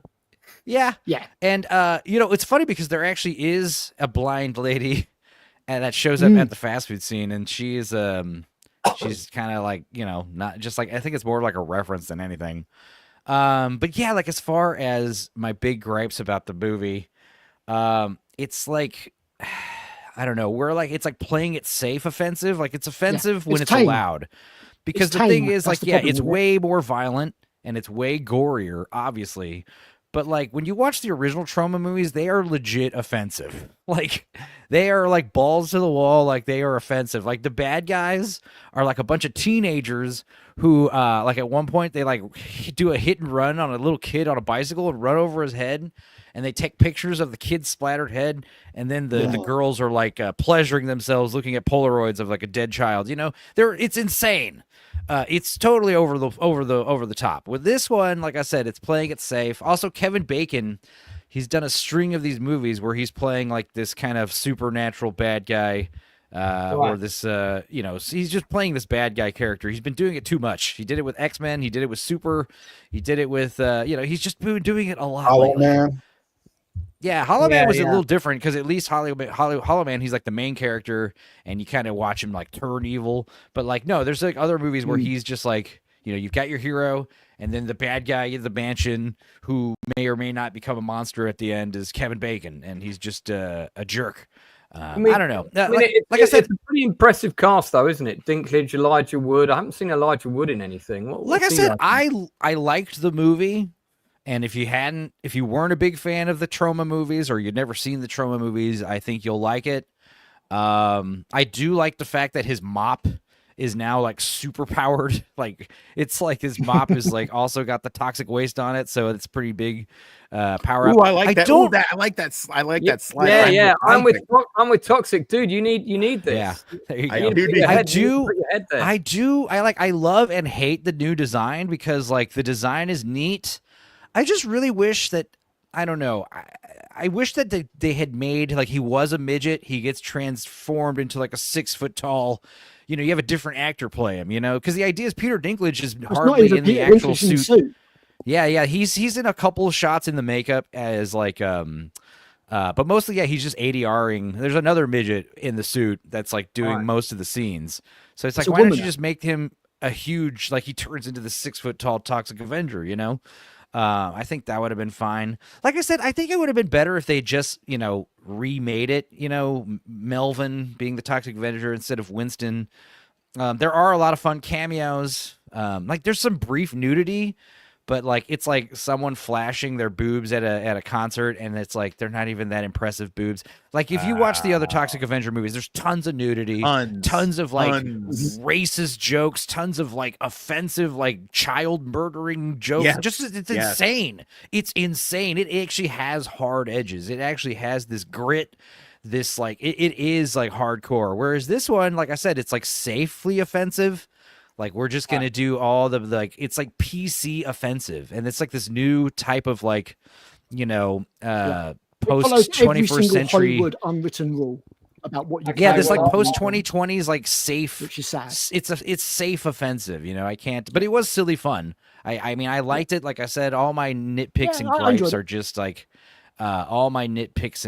just like because I like the originals a lot. And I'm just kind of nitpicking. Like overall, like the movie was solid and it was fun, and I'm glad that people are getting exposed to the Toxic Avenger. Lloyd Kaufman does have a cameo in the movie. It's not like it's not like it's you know they're just shitting all over the Trauma legacy or anything. No, like I said, it's like they're trying to they really are trying to. It's rated R, but they're trying to make it a little more accessible to general audiences, which you can't really fault them for it, but all right, time's up on this one. Give me your rating out of 10, please. I'd give it like a good 7. A good 7 out of 10. Who else has seen it? Anyone else want to give it a rating quickly? Yeah, I saw it at the weekend. What would you give it? I saw it at the weekend. I enjoyed it, but the problem is it's a good film. Trauma is not meant to be good films. It's okay, well, just rate it on the basis of what it is, nonsense, rather than what it might be. Just give it a rating on, it is good. Like, there's actual heart to the story. Peter Dinklage is doing a fairly good acting job, I think, which is something you never got in the other Trauma films. Some of the story doesn't work. It's very sort of evil, corporate overlord, ecological borderline, like the girl in it, the sidekick, she's like an activist type thing almost. It really has just lost all of its edge, but for what it is, which is Trauma grown up, it's just like worth a 7 or an 8 out of 10. I enjoyed it. I thought it was a genuinely good film, but there was only one part that really made me lose my shit, Trauma and that was down. Dude, the only part that I really lost my shit at and was like really geeking out at was when he's like, he's got like one of the bad guys, like his dead body's like creeping around the corner, like yelling at his other dead body, his other friend, like, "Hey, come over here!" That was the only part that I was like, "This is good, this is hilarious." But other than that, most of it was just like I chortled a little bit. I mean, and there's a few bits in it that I wasn't expecting that I really enjoyed. I like the fact it's got a strong father-son relationship in it. That's brilliant. I'm always a sucker for that in films. Always. Okay, I appreciate that shit. But it was safe. We're gonna move on. We're gonna move on. It's had enough time. Okay, all right. I think that's a recommendation, guys, from our panel. Caught stealing. A recommendation. Yeah, not yet, Leroy. Caught stealing. This is another one that's pretty new, I think. Damon Knight, 1995, has seen it. Very surprised at how dark it was. I don't know if that's a recommendation or not yet. Toxic, is this one of yours? Yeah, it's one of mine. I went and did the usual double feature, watch a movie, walk into another one type thing. Wink, wink. Yeah, no, I paid for both for sure. But no, this was it just conveniently was on after Relay, and I watched it, and I was like, wow, this is, because it makes it look like it's one of them whimsical kind of like, hey baby, I gotta go get the money, and where's the money at, Jack, like a Big Lebowski type thing, but it's not that. It like takes a really dark turn halfway through the film, and you're just like, oh wow, okay, so this is serious. And Austin Butler was great. Liev Schreiber was really good. I mean, just basically everybody. Everybody was really, really good. Kravitz here was she's a little too I don't find her as attractive as a lot of other people do, but she is a good actress, so I'll give her that. And I was really surprised at how deep they made the character. Plus they had it set in 98, and I couldn't figure out why, and then I found out in the credits that it's based on a book, so I was like, oh okay, well that makes more sense then. But it's pre 9/11 New York, and just this kind of just maybe think like Snatch, kind of a little bit, but a little darker. That doesn't have as much of the whimsical humor that kind of, because it is kind of the trailer is very misleading because it goes dark pretty quick and kind of stays that way until the end. It's basically if you're a fan of Austin Butler, you'll really have a good time. But if you're not and you don't like these kind of movies that the trailer does one thing and then the movie does something else, then you're probably going to be a little perturbed by it. So, it's Darren Aronofsky, who I'm a big fan of. I'm a big fan of all of these cast. I mean, you've got Matt Smith in there, who I didn't even recognize on the poster. Oh, he does a great thing, Lance. He does that great thing that you and Inside Man always. He almost word for word when Austin Butler mocks his accent. He's like, "Oh, geezer, what are you doing then?" And he's like, "What fucking accent are you trying to do right now?" It's like, "Where are you?" He goes, "Are you? Is that from Mary Poppins?" that sounds like a toxic Lance moment. Lee Schreiber, Vincent D'Onofrio, and Carol Kane are all top notch. I also am a massive fan of Regina King, so anything with her. She's a big character in this. Yeah, she's it's weird. It's if it wasn't her voice, I almost wouldn't recognize her. I really liked her on Southland. She's kind of she's sporting a different look in this film than she usually does. So I don't know. Check out this cat. I mean, it's got its own credit and its own car. Well, the cat is a very big character in the movie. So right. Yeah, I bet that this is probably like the ape in Any Which Way But Loose. I bet that cat's got its own agent. Yeah, well, maybe, yeah. So, quickly, your rating out of 10 on this one? I'll give this one an 8 out of 10. Really good, really fast paced. Kept me interested. Sometimes I tend to, in those big chairs, I tend to drift off after watching one movie and then watching another one. But this one kept me going. I was like, okay, yeah, a lot of twists and turns in it. I don't want to give anything away. I'll wait a week or so till it's out before I do any kind of talking about it, because I don't know how to talk about a movie in depth without spoiling. And it does have some twists that I wouldn't want to ruin for first time viewers. Sure. Now we've got limited time before we move on to the Graham Greene section, which is going to take up probably take up all of the rest of the show. So Leroy, I know you had a recommendation. Yes, a couple weeks ago. Hold on. I just want to see who else. So you've got a recommendation. Northern, did you have one as well? Yes, I just a couple of days ago I watched Terminal List Dark Wolf. Okay, which is, all right. Hold it there. So you've also got one. Yeah, Terminal List I do want to cover because I want to know if it's worth my time. I haven't watched it yet. I've been kind of holding off. Leroy, what's your one? The Craze. As in the film? Yep. I watched it on MGM Plus a couple weeks ago. I remember this is the first time I. Is that the first time you've ever seen it? In its entirety, yes. When I was a child, my parents. This is the 1990. This is the clarify. This is the 1990. Not the Tom Hardy legend. I'm talking about. Yes. Yeah. My parents. I remember when I was a child, my parents rented this movie, and I couldn't watch all of it because of the violence. So when it came out on cable a couple weeks ago, I saw it for the first time in its entirety, and I liked it better than Legend. I would agree. I think it's a much better, probably a more accurate as well depiction of their story than Legend is. I don't know. I like Tom Hardy. I think he's a good actor in certain roles, but sometimes he kind of lapses into sort of mumble mode, and I don't know what's going on. He does that, and like Gary Kemp and Martin Kemp went to the same drama school as me, by the way. The two guys that play the leads.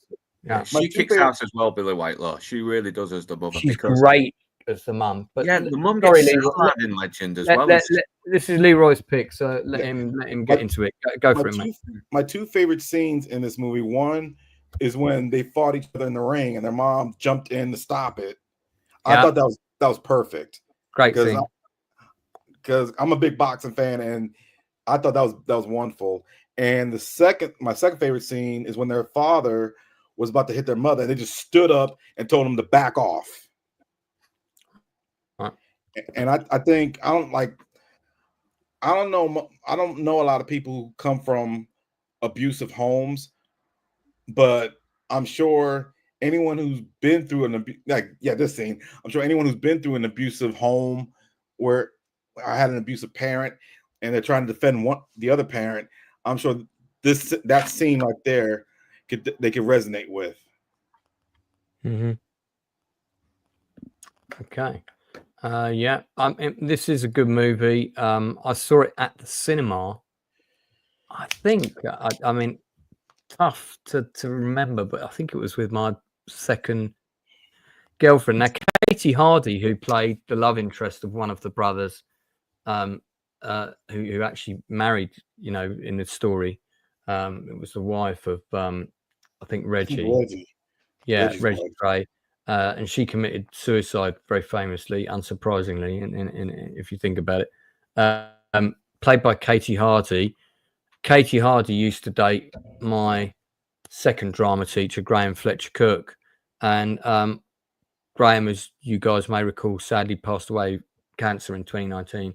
And I met Katie at his funeral, and we talked about various things. I can't remember whether we talked about this movie, but it was good to see her. I'd met her once before around the time she was filming this, because she'd just done Cry Freedom before this.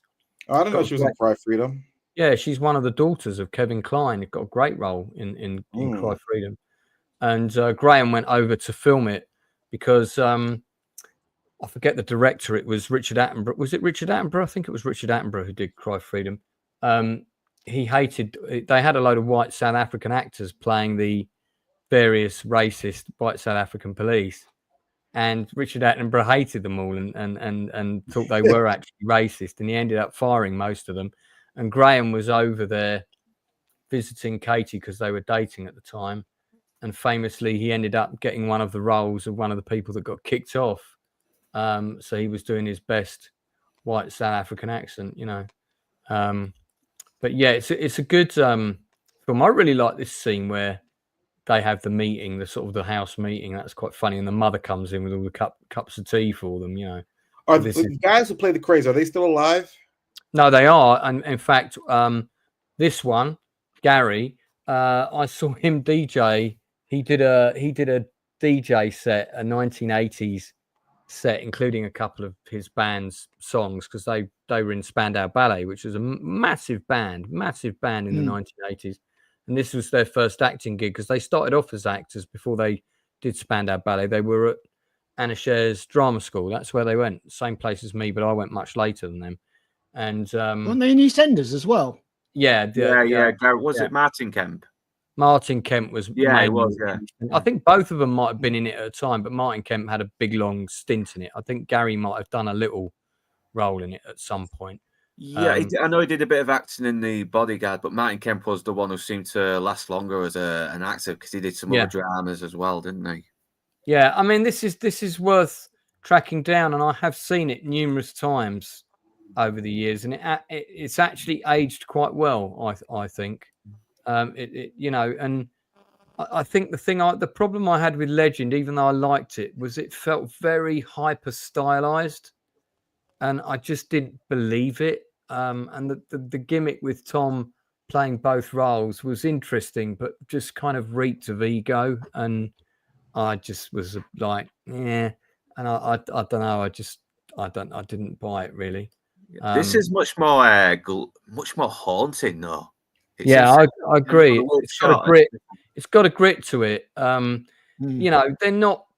This is their first proper acting gig, I think, and they're not the best actors in the world in this, but they're not bad either. They're not bad. They've got some veterans as well, haven't they, to help them to help support them, like Billy White. I thought they were better in this movie than Legend.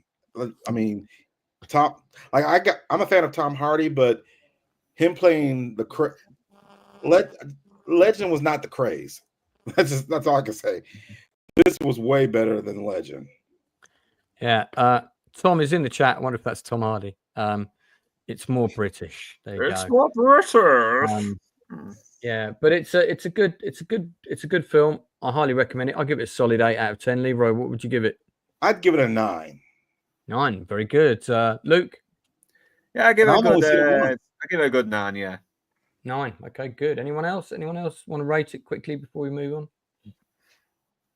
Yeah, Okay. I'll give it an 8 out of 10. It's not super accurate on the events. Oddly enough, one of my ex-girlfriend's stepdads knew the craze. Oh, I want to He hear said this. that Well, we it don't was- have he used time. to do, let's just say, sadly. minor jobs. We've got to and he said move that it on. was pretty much the depiction of them was pretty good, but loads of the accuracy of the events was off. Yeah, I give it like an 8. It's a good film, but there's a fair bit about it that's wrong. I was friends with Dave Courtney, who organised Ronnie Cray's funeral. Well, that's a whole other stream we'll get into. Let's talk about the terminal list quickly. Now, the reason I haven't watched this Wrong one. yet Wrong is- terminal list. Dark Wolf. It's Dark Wolf. Terminal list. Dark Wolf. Oh, is this season 1? Yeah, Dark Wolf is the prequel. You're looking at the one from a couple of years back. Okay, but this is the same universe, yeah? Yeah. Dark Wolf is a prequel to the Terminal List. So thank if you're you. on The the Dark Wolf first hasn't series, got Chris Pratt in it then. He's in it. He's in it, but Okay. not as much so far. It's mostly about Okay, Chris fine, Harrington's character. Right, so Oh, yeah, there he is. let me before you jump in, Luke, the reason I haven't watched this yet is because there's about 5 shows in this kind of Jason Bourne, secret agent, special forces, that sort of stuff, black ops missions and espionage and spies and whatever, and they're all quite similar. We talked about this last week. That you've got The Assassin out. There's another one on Netflix that's just come out, which I've just watched, and there's a couple of others.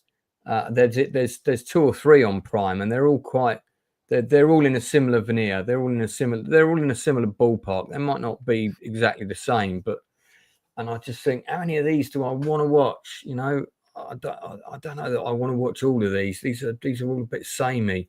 Well, I think the difference is that this is worked on by people who have actually been in the army or the SEALs, something Sure. around that ballpark. So I think this might be more legitimate. But I want to hear Toxic's thoughts on this as well, since he knows this life a bit more. But it does seem like it's getting a lot right as well. It does take a while to sort of like get into, but. See, episode 2. I mean, episode 1 is basically the setup, but episode 2 is when it really does the plot starts to kick in when you get. How many episodes are there? So far 3, and all 3 drop. Big fan of Taylor. Yeah. So Can you confirm that every single man in this show has a beard? Because it looks like it. Yeah. Yeah. Well, the veterans, aren't they? They don't have time to shave, aren't they? They're shooting Afghans. So, but there's real Too cool busy to spy shave. as well. Yeah. But there's real cool spy stuff going on as well, and there's Luke Hemsworth as well. He plays a very good asshole in this one. And I think this was the only complaint. Luke as well. Hemsworth, Well, Liam. Feels almost illegal to know. Oh, Was that? don't know where that Was came from. Okay, so Somebody's AI kicking in. I think. it's 3 episodes out. You've seen all 3. Yeah, I'm waiting for the next one. So, what's your rating on it so far? so far, we'll give it an 8 out of 10, but who knows? It could drop the ball. But I trust the guy who wrote the original book as well, and he was behind the original Terminal List show. You don't need to watch the first Terminal List because it's a prequel. So not only that, it probably will make the experience a lot more better as well. But the gunfights are very well handled. I mean, it's Kit Harington is very compelling. We don't have time to talk about it much. Toxic. I just want a brief. Did you think it was good or not? If you did think it was good, why? On what you've seen so far. What, of the Terminal List? Yeah. The new one? The Dark Wolf one. Yeah. I only saw a couple episodes of the first season, so this is a little better because this is less conspiracy stuff. And what I've seen of it so far, I looked at it on Northern's suggestion, and I think he and I and Mr. E are going to try to do something with it. But it's pretty good so far. I don't have any complaints against it. Okay. What would you give it out of 10 so far? Hard to say when it's Enzo's really corrupted me and made me not trust any TV show. Yeah, he's got a habit of doing that to people. So I'm gonna say right now it's better than the first season. So because I didn't really care for some of the plot points of the first, so I'll give it a good 7. I'll give it a good 7 right now, depending on, I guess we got to see where it goes. Okay, fair enough. All right, well, look, we're gonna move on to the career of Graham Greene, unless anybody has anything else they desperately want to quickly mention, and I mean literally, like, I'm going to give you a minute. So was there anything else that anyone had wanted to give a quick shout out to? Stupenzo, did you have anything else? Nope. No. Okay. All right. So, all right, let's move on to Graham Greene. I'm not going to go through his whole career. We did that the other week with another actor, and we haven't got time to do that today. But what I will do is give each guest a chance to talk about either one film or TV episode that he was in that you particularly liked. You can tell us why, where you saw it, that kind of thing. I've seen, I've seen a big portion of his work, and I thought I'd seen most of it, most of the work he's done. But I've realised, looking through his IMDb, he's done a shitload of stuff that I just haven't seen. A load of various TV shows, some of which sound interesting, and I'd quite like to track down and watch. And, some of which are clearly aimed at children that probably aren't my bag. But then he's also done quite a large number of television movies, again, some of which look pretty interesting. Some maybe not so much. So there's a lot of stuff here of his that I feel that I really do want to see. He was often popping up in documentaries, and he also did a fair bit of stage work. I didn't actually know, or at least not consciously know. I always thought he was a Native American Indian. I'll be honest. It's not until today that I really realised he's actually Canadian. And remind me of the name of the tribe again, please, Leroy. Oneida, the Oneida Oneida Nation. Yeah. So the first thing I saw Graham Greene in was Dancing with Wolves, and even though I've enjoyed him in loads of other things, that is the thing I'm going to talk about briefly. I first saw Dances with Wolves at the Odeon Haymarket. It's a cinema that's no longer there, but it's the cinema that directors who wanted to be thought of as kind of intellectual and that they were making award-winning movies, that's the cinema where you wanted your film to screen. And this is back in the day, again, when films dropped in London, and they didn't get screened around the rest of the country for like about 6 to 8 weeks. So it would go on release in the West End, maybe 1 or 2 screens. In this case, it was literally just this particular cinema. I was there on the opening night because I really wanted to see this movie. I bought my ticket way in advance. I'd heard good things about it. I think it had been on at the London Film Festival as well. So there was a lot of word of mouth about this film, that it was really good. And it's got a score by John Barry, who did the score for the James Bond movies in the late 70s. He also did 80s. Howard the Duck. He did. I have to say that the score for this is not one of my favorite things about the movie. I find it's just a bit too over the top and melodramatic. But the thing that I loved about this film more than anything were the new Indian actors that we got introduced to, and there were 3 of them. And Graham Greene played one of those characters, and here he is. And it's amazing, actually. He's an actor that I've always thought of who's always seemed around the same age for a lot of his career. But when you look at him here, it just shows you how incredibly young he was in 1990 or 89 when this would have been filmed. But listen, Dan, I do think the score is good. I'm not saying it's not a good score. It's just not to my taste. Some of the John Barry Bond scores, and I'm a massive Bond fan, they're not my favorite Bond scores. He's very slow and melodious. I don't think he does the slow and melodious stuff really well. He doesn't do the action well. I find that doesn't work so well with him, but that's just purely a personal thing. Anyway, Greene is great in this. It's a sorry, just give me a sec. It's an outstanding debut performance.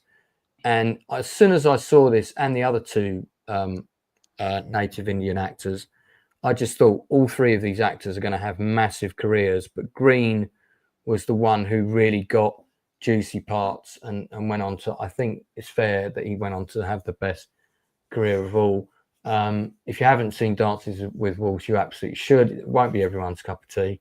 But Graham Greene is in a fair bit of it, and he's a major presence in the movie, and I don't think the movie would have worked without him even half as well. So Dancing with Wolves is my pick. Leroy, very quickly. Yes, before I say anything else, I want to point out that I actually went to college with one of the native actors from Dances with Wolves, Michael Spears, who played one of the boys that stole Kevin Costner's horse. I think he played Otter, who got pulled off his own horse. Yeah, I vaguely remember that. Yeah, I went to school with him at Montana State. Great guy, and he had a lot of positive things to say about Graham Greene. Right. I've seen a lot of Graham Greene's films, but I'm just gonna say one movie which I thought he was very funny in was Die Hard with a Vengeance. He played a cop, and when Jeremy Irons was making Bruce Willis jump through hoops, Bruce Willis and Samuel L. Jackson jumped through hoops, and they're trying to figure out who the bad guy was. They said, was someone McClane pissed off? And Graham Greene shouted, "That could be one hell of a long list." and he even though he was a minor character in Die Hard with Vengeance, his quick wit, his one-liners, you don't forget that. And I forgot that he even did Dances with Wolves when he was on Die Hard 3. I don't know which one I saw first, Dances with Wolves or Die Hard 3, but probably Dances with Wolves, I think, came out before Die Hard. No, I don't know which one I saw first. Oh, okay. This is your buddy, right? This is your buddy. Yeah, that's Michael Spears. Yeah, that's Michael Spears. I went to school with him. He had a lot of good things to say. I think the only negative thing he said about Graham Greene, I don't know if it was negative, is that he couldn't speak Lakota very well. So, which makes sense, since Graham Greene was not Lakota. Michael Spears is. But did he? What did he have to say about Kevin Costner? Do you want to take the fifth on that? No. I think from what I remember, no one said not a negative thing about Kevin Costner. I think Michael said very positive things about Kevin Costner. Oh, that's good to hear. So if I don't remember Michael saying anything negative about Kevin Costner at all. All right. So it's always come across as a nice guy, though. Every time I've seen him get interviewed, well, he probably is, and that's someone who hung out with American Indians, actually lived with them while I was living in Montana. I asked a lot of my Native American friends what they thought about Dances with Wolves. What did it portray American Indians positively and good? And they said, yeah, they liked it. It was a little over romanticized, but they had no complaints. Well, it was one of the first films to really give a huge portion of time to the narrative from the Indians' point of view, and also do it as accurately as possible. And I think from there on, we got a lot of films that had proper Native Indian characters in them, whether it was a Western or whether it was a modern movie. One of the modern movies that Greene was in, I know Toxic wants to talk about. This is also another fave of mine. I also saw this at the cinema. Good film. Love the ending of this movie. That's Thunderheart. Tox, you want to get into it quickly? I never saw the whole movie. Had just seen Dances with Wolves, had been on cable, and so took my junior high school girlfriend out. I said, "What do you want to see?" She was part indigenous, and she said, "Let's go see that Val Kilmer movie." And I was like, "Yeah, cool." And we went and saw it, and I just, Graham he's really the heart of that movie. Kind of brings, he's got both the sardonic wit, and then he's also got the, he's playing the wizened, tribal police cop to Val Kilmer's federal agent type thing, and kind of leads him around, and gives him shit, buddy cop type thing a little bit, but a little bit more serious. And I just think he's really good in it. It's one of the roles that sticks out in my mind where he has a really big active part. I mean, I could go on all day. He's got several movies that I love seeing him in, but this younger version of him, when he was starting out, always kind of sticks out in my mind. I don't think enough people have seen this film, and if you've seen it, maybe it's been a long time and you haven't watched it in a while. It's really good. It's also really good, murder mystery as far as that goes. Yeah, it is. We lost Val Kilmer this year also. I mean, 2025 is becoming a very bad year. I mean, too many famous people are dying. I mean, 2 guys from the same film we just lost this year. Wow. Well, unfortunately, that happens. We've lost quite a few of the cast from Heat now, sadly. Yeah, Tom Sizemore. God, man, it's crazy. Yeah, and there's another, and obviously Val as well. I think there's a couple of supporting cast of that movie have gone also. Thunderheart is great. I'd give Thunderheart a solid 8 out of 10. Probably give Dances with Wolves a 9 just because it was so unique at the time. I give Dances with Wolves a 9 also. Same. Yeah. And it holds up well as well. I just find that Barry Gray score, not Barry Gray, but I do find that score a little bit, it's just a bit too much. But anyway, Thunderheart, definitely recommend it. I really enjoyed it. I rented it on video when it came out. Enjoyed it again. Welcome, Blue Collar Loser, to the channel. Haven't seen you in about 55 years. Where have you been? I was on here a couple weeks ago. Yeah, I know. That felt like 55 years ago. That was the first time in at least 75 years. So, Blue, do you have a favorite Graham Greene movie? Yeah, just say real quick, Maverick with Mel Gibson. Him and Mel Gibson play off each other. I forgot about that scene. Well. Yeah, and that was a good scene. Every scene Graham Greene's in, he steals, and he plays up the whole Native American stereotype and Indian jokes and white man and and shooting the way he takes advantage of the poacher. It's fucking comedy gold. I love him in that film. That movie was a lot of fun. I do remember. Yes. I saw that at the cinema as well. I think did James Garner have a cameo in that? Yeah, he did. He played Mel Gibson's dad. More than a cameo. I mean, yeah. It's just I haven't watched it in such a long time. God, yeah, of course, James Coburn's like the steamboat owner, isn't he? And Jodie Foster. Jodie Foster, she was banging. She was banging in that movie. Jodie Foster. Hey, Lance, here's what I found out about Graham Greene's that he never, like, on the obituary, he lived this. When he died, he lived and stayed in Canada. He never moved to Hollywood. He said he has no reason to move south to Hollywood or anything. If he wants a part, if there's a part for him, he has no problem flying out of Canada to where he needs to be. But he doesn't need to live in California. All he needs is a phone, a fax machine, and know the way. Exactly. I've read. I mean, when I read that in his obituary on Wikipedia, I'm like, man, this dude. I wish I could have met this dude. I really do. I mean, it's interesting as well that his favorite pastime was golf. I just sort of picture him on a golf course. He's like, well, I wasn't particularly good at it, but it's just fun. I just like doing it. Yeah. Graham Greene was he was a Marine. He was a Marine in Vietnam. I did not know that, man. Graham Greene? Yeah. I did not. I don't know.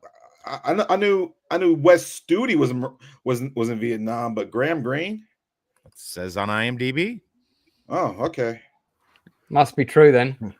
It's crazy how many films he's been in. It's crazy as well. You look up his IMDb and he's like, oh my God, he was in that movie. I can't believe it. Yeah. He's done a lot. Like I said, he's done a lot of stuff that I haven't seen. He was. And he was like 73 years old when he died. Compared to how long people are living, that's not old. Yeah, I mean, he was still working as well. He could have kept doing roles. I mean, it's funny because on his Wikipedia, I can't see anything on his Wikipedia about serving in Vietnam, but that doesn't mean that he didn't. What it says is he was an audio technician for rock bands based in Newfoundland and Labrador. He worked as a steel worker, civil technologist, and a draftsman.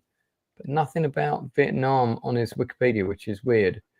But It's definitely not Graham Greene, the author you're thinking of, is it? Well, Toxic's looking at the IMDb page. I just was looking at it. IMDb, isn't it? I wasn't Yeah. looking for anything like that. I just was looking at his CV to see all the different movies he's in. I was blown away, so I just started reading a little bit more, and then just that what I put in the chat was in there. So I just thought it was interesting because I didn't know that. Is it under trivia? It's bio, and it's in his bio down at the bottom. Mr. Greene shared he joined the United States Marine Corps and served in Vietnam. Oh yeah, okay. See that? It seems like he kept that a secret until 2018. Yeah, maybe he did. 2018 was the first time he told anyone. That's probably why it's not on his Wikipedia.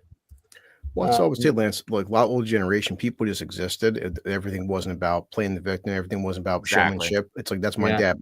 Like the one joke in Maverick where he's got the Russian guy, he gives him the fucked up bow, and he's like, he shoots the bow, and he goes, yeah, the bows are defective. And it's like, no wonder your people are so easy to conquer. And everyone I know busted out laughing, but people just existed before everything's offensive now. And Graham Greene just was an actor. It wasn't like, I'm an Indian actor. No, he was an actor. Versus now. He was. Benjamin Clayton, he was great in Green Mile. I mean, that's a really good film. That's my pick for the record. The Graham Greene Mile. Well, we'll get that up next. Maverick is a good film. I need to watch that again. I watched it about 10 years ago, and I really enjoyed it. It's a solid comedy. Yeah, watched it with the ex, and that'd be a good one to watch with I've only got 4 weeks left with my current love, and then she's gone like the wind, sadly. So we've just watched The Lord of the Rings extended, of course. She'd never seen it, and when it got to the final scene, she burst into tears. And I said to her, I knew you were going to cry at the end of this trilogy. And she said, yeah, but I'm crying because I'm leaving you in 4 weeks, and I'm having the best time of my life ever. So tapped into that reality. That's finally you take my advice, make her cry. That's the most important thing in a relationship. The film made her cry. Tears. I get it. Hey, any way you do it, my friend. I didn't. She's going to come back. She's not going to the Grey Havens, so it's all good. No, she isn't going to the Grey Havens. She's coming back next summer for her job if her boss is still alive. If her boss is still alive. You know what movie you should check out that Graham Greene did? Skins. Which one? Skins. That's a good movie. It's about the Pine Ridge, and it's about two brothers, him and Eric Schweg from Last Mohicans, and stuff on the Pine Ridge Indian Reservation, South Dakota. It's a very good movie, and my boy Michael Spears is on it too. Check it out. I feel like I might have seen it because I definitely. There's another movie called Skins about a girl with a butthole for her mouth, but that's a different movie. That's a different. Dude, that's definitely not the. That's definitely not what Leroy's talking about. Leroy, do you know the year that was? I think it came out in 2003 or 2004. Right. Okay. 2002. 2002. Yeah. He played somebody called Mogi Yellow Lodge. Oh yeah. I got it. Yeah. Eric Schweg from Last Mohicans plays his brother, who's a tribal cop, and it's a very good movie. It really, when I first saw it, it really shocked me because I knew things on the reservation, on certain Indian reservations, was bad, especially Pine Ridge, which is considered the poorest Indian reservation in America. But part of my language, God damn, I did not know it was that bad. I have seen this. I'm looking at the stills. There's things here I remember. This is a shot of the lead cast. It's not a still from the movie, but yeah, it was all right. Yeah, check it out. It's called Skins. It's kind of got a bit of a TV movie quality about it, but it's it's not bad. A lot of people die in it, and it's pretty miserable. Just to pre-warn people, it's not a fun watch. It's pretty grim. But yeah, it's good. Green Mile, a bit more uplifting, ultimately. Al, that was your pick. He plays a guy called I think it was Arlen Butterwick. Bitterbuck. Bitterbuck, that's it. Yep, Bitterbuck. Yeah, I mean, Graham Greene had quite a lot of supporting roles as opposed to sort of leading roles. Michael Clark Duncan is dead. Yeah, exactly. Yeah. Yes, he is. I'm tired, boss. Yes, please. It's just a great Green Mile. Michael Jeter dead. Everybody Duncan should watch dead. this film. Joe, you're taking over my job, Leroy. It's normally Sorry, me. man. Yeah, I don't think. I think everybody should watch this film. I think it should be a necessary watch. It's such a quite good hard movie. in places, but it's such a good film. It's funny because this film, The Green Mile, came out, and this film, The Shawshank Redemption, came out, I think, about 2 years apart. It wasn't a huge gap. It wasn't like 10 years. It was like 2 or 3 years, I think.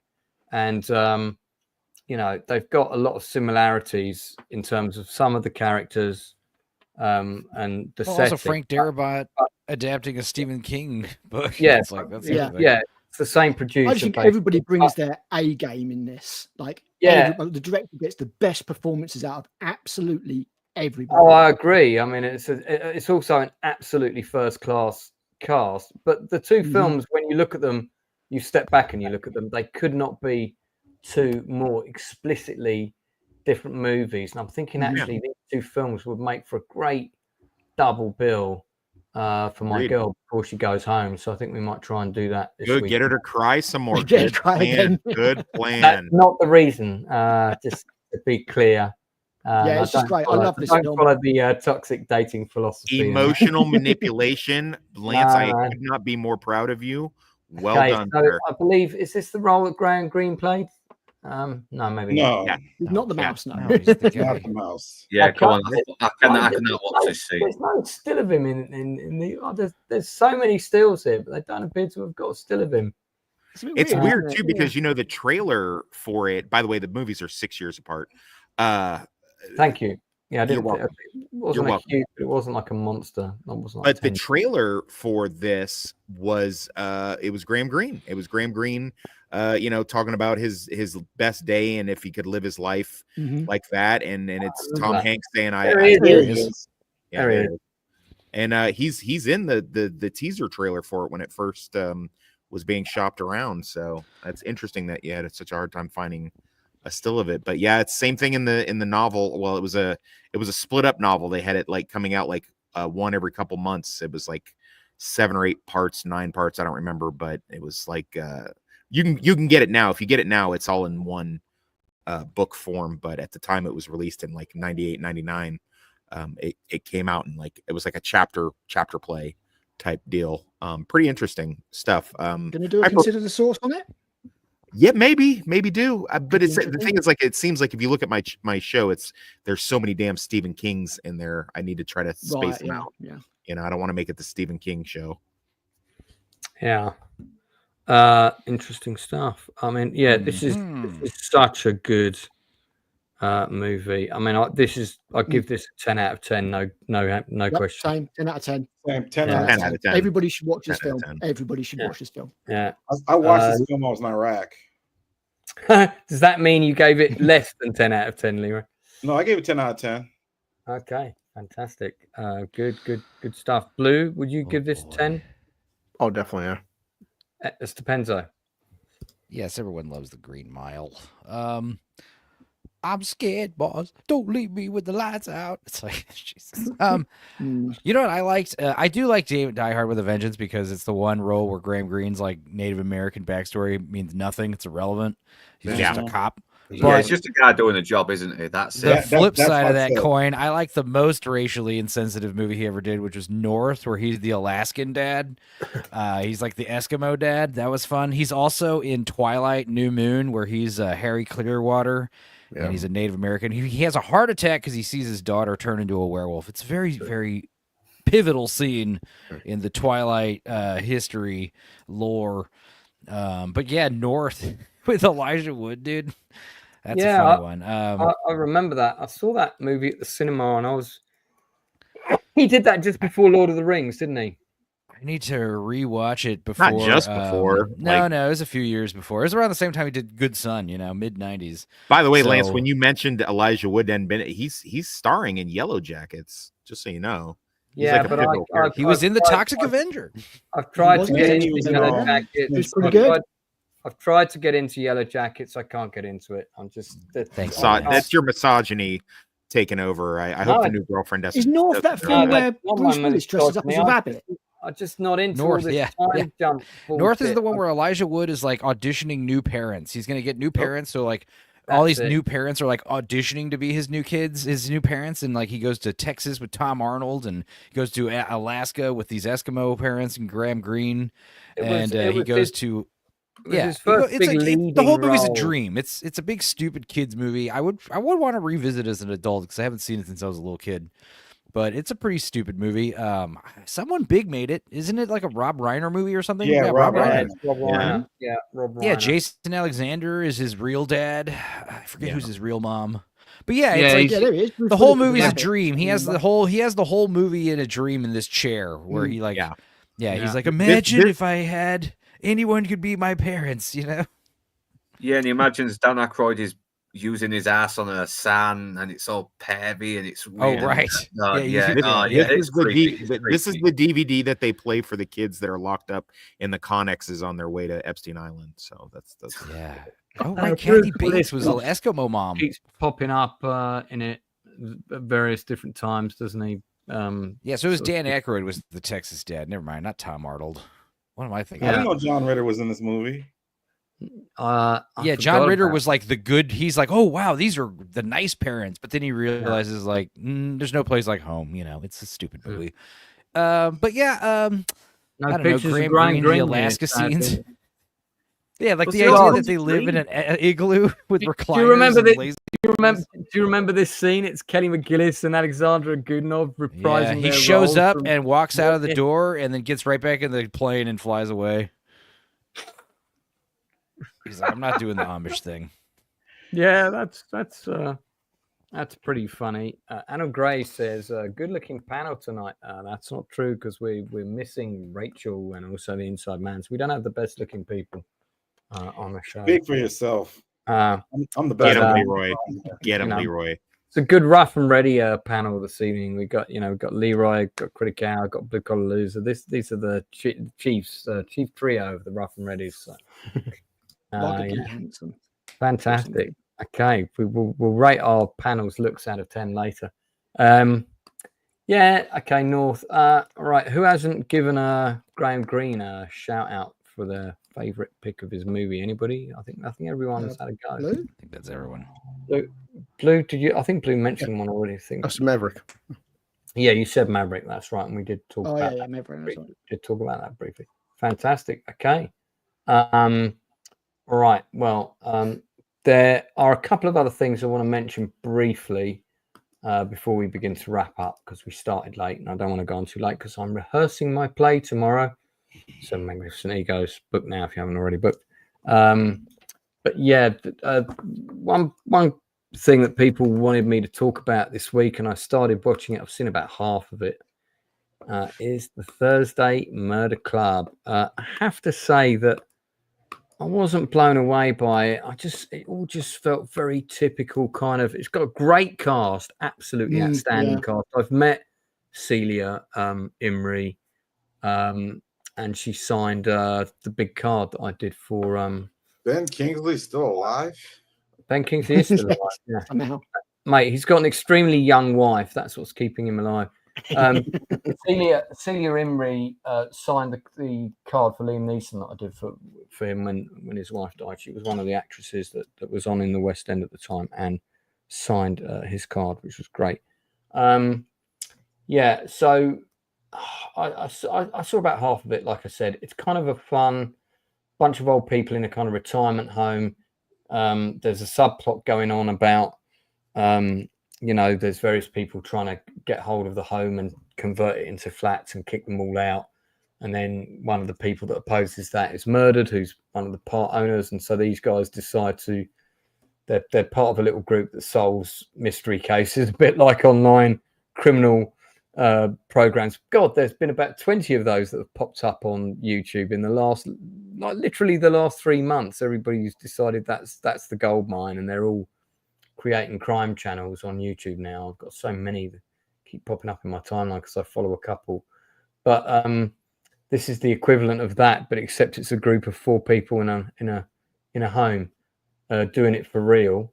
I don't know. It's all right. I just think if it was the only reason that this is worth watching is because you've got 4 fantastic actors in it who've got really good chemistry together. They're at the top of their game. They make the film fun. If this was 4 other actors, this film would just be very average. I just don't think the script is that great. It's okay, but I think it's the actors these actors are basically elevating this material. I haven't seen the whole thing, so my rating is a little bit unfair, but from what I've seen, I give it 7 out of 10, a generous 7 out of 10 thus far. Somebody else on the panel badgered me to watch this. Who was that? Admit it now or forever hold your peace. Not me. No, I saw the trailer, I saw the cast, thought that looks great, but then I saw the rest of the trailer. I was like, nah, it's not for me. Looks a bit twee. I'm sure it was that Alan Spade. I haven't forgiven Ben Kingsley from I think it was Iron Man 2. I thought he was actually a legit villain in that. Don't watch Shang-Chi then. When I saw Iron Man 2, I was pissed off. Trevor. Oh, bloody hell, what the hell's going on here? I'm totally not the Mandarin, all right?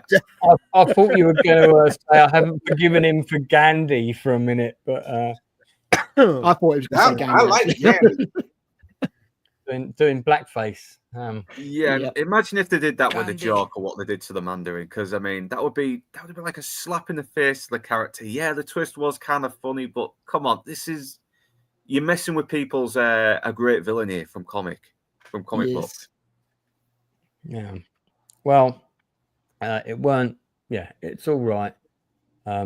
Thanks for whoever did that. Just briefly as well, I saw another documentary on Netflix. It's a one-off. It's number 2 in films on Netflix at the moment. I have to say, it was pretty interesting. And when I was watching it, I was thinking, these are not the real people that took part. These are actors, because that's what they often do. They kind of reconstruct all the scenes, or they even reconstruct the interviews with actors on a lot of these things. And it was only about 20 minutes before the end. I thought, no, these are the real people. Oh, my God.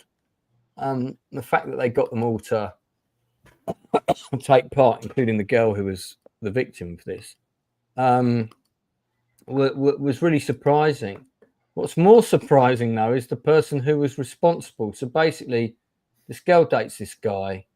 She gets a few abusive messages from a strange number that she that then disappears, and then they carry on dating. And then about 6 months later, these abusive messages begin again in a similar vein, and they can't track them down. And it gets to the point where she's receiving 50 of them a day at one point, and so is her boyfriend. These are kids. These are teenagers in their last year of high school. They ultimately end up breaking up.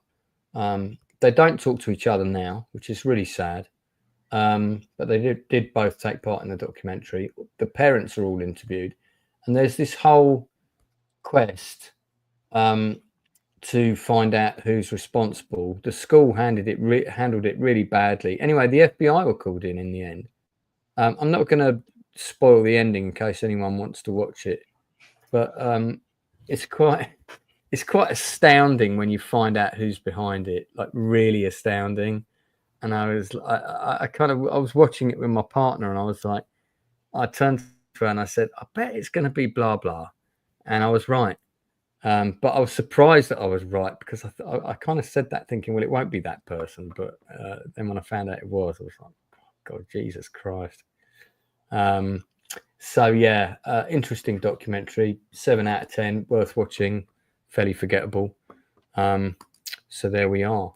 No, I have not watched the yogurt shop murders. Has anybody seen that? Nope. No. I have no interest in that.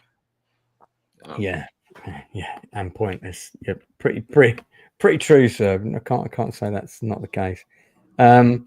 So there's some interesting stuff coming up, both on Netflix and other channels. I did also watch the K-pop thing. Enzo came on with a very strong recommendation that we should all watch K-pop Demon Hunters. That should not have I been might good. myself to watch it. I'm not sure. Please. I watched Northern's review and I was like, it sounds brilliant. And then I heard the music in the film and I was like, no.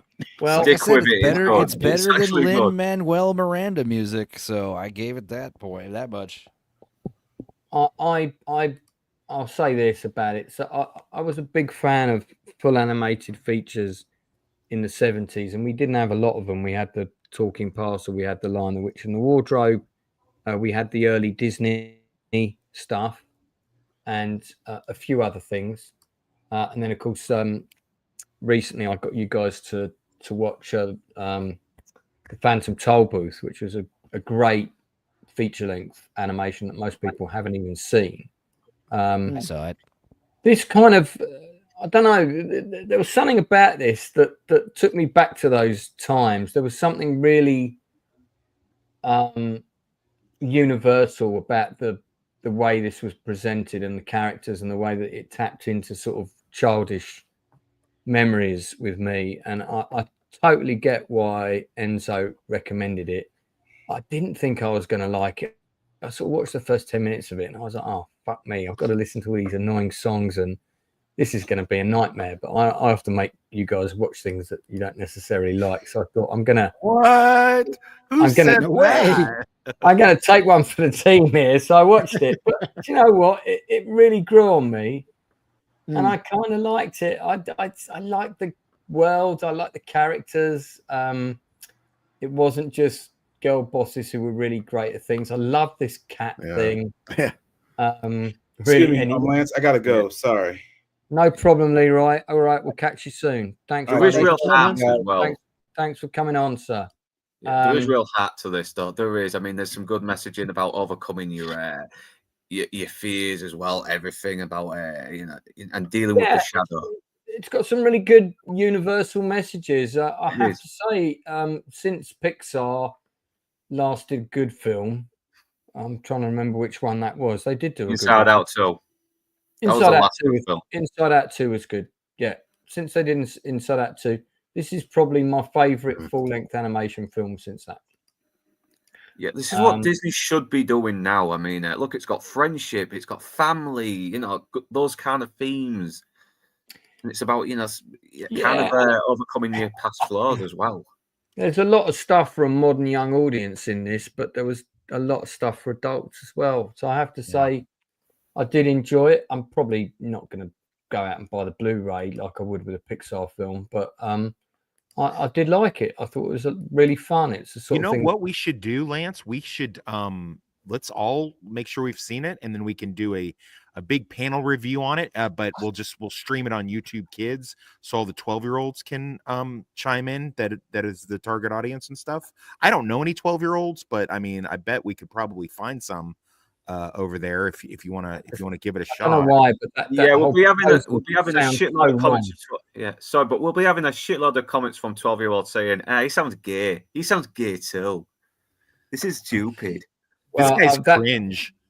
That proposal just sounds completely wrong, so I'm not going to pursue that. Yeah, it was a sarcastic one. I'm not watching this. Oh, okay. I wasn't sure there for a moment. Interesting enough, one of the writers, it's their first writing gig. They were just in the animation department before. Maggie Kang. I think, right, and this is purely a guess, purely speculation. I think that this could have been really bad, and you can see that there are tropes here that we're stealing towards girl boss and this and that, and it feels like somebody reined it in and went, no, let's stick with this. Yeah, this is a good idea, but let's rein this in. Let's keep this grounded, and let's do this and let's do that. And at its heart, there's a love story. Yeah, it's very it's basically Romeo and Juliet, but with different layers and a different setting.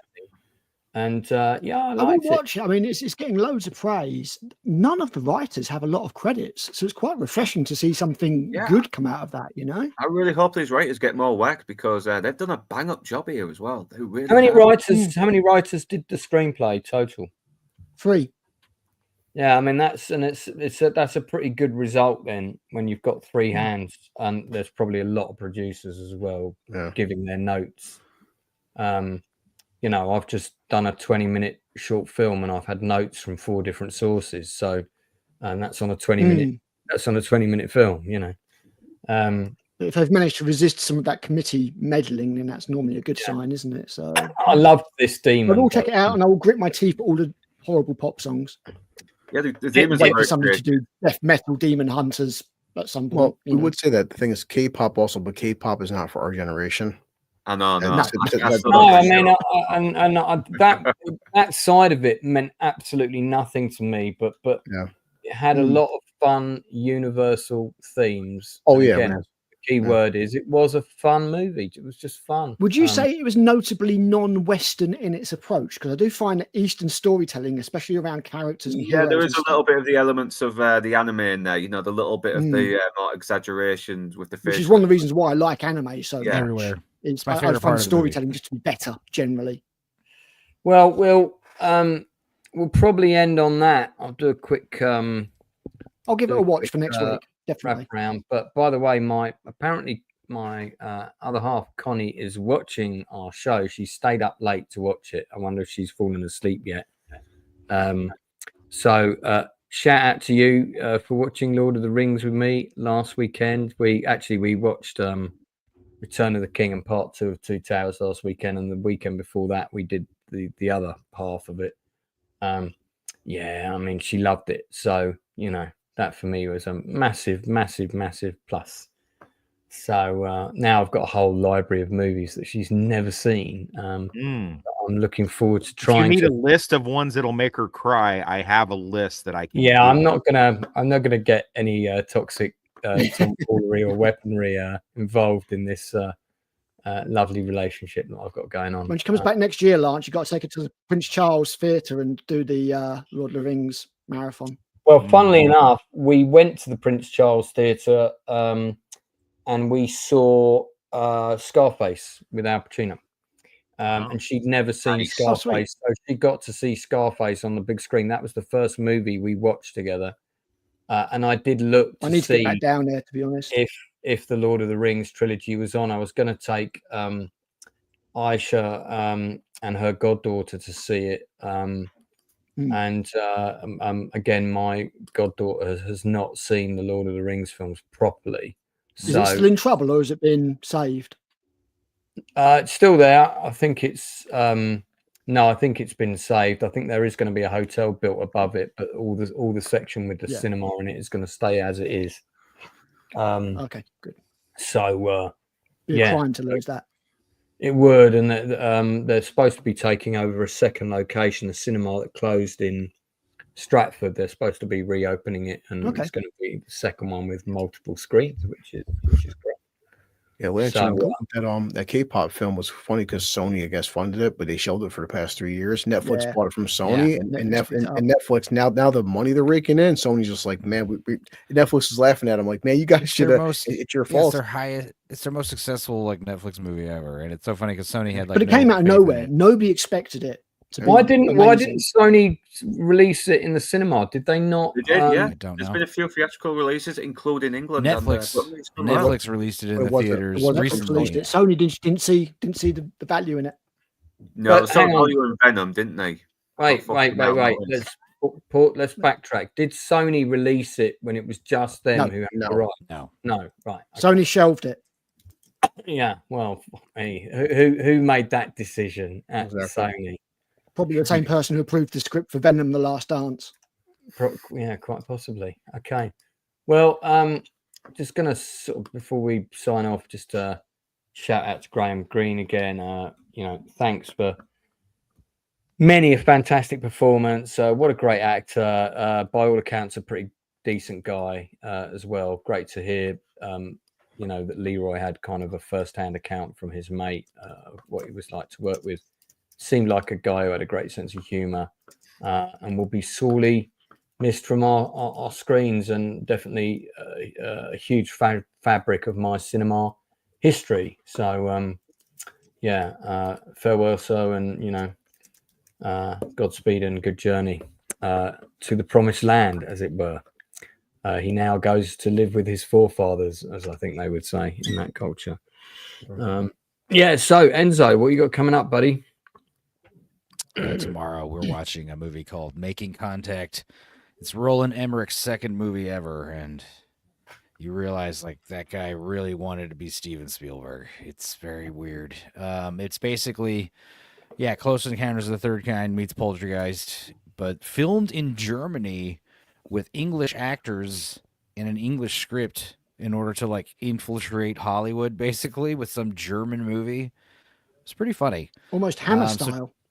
So check that out. It's pretty weird. I saw this on video in the 80s, and they basically tried to pass it off as a Ghostbusters, and they repackaged the cover. I'm sure that cover must be here.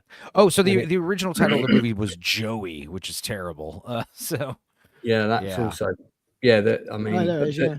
definitely did this Ghostbusters like cover. That's just a bizarre poster, isn't it? It's a bizarre movie. That looks it's like a bizarre movie. Oh God, what's his name?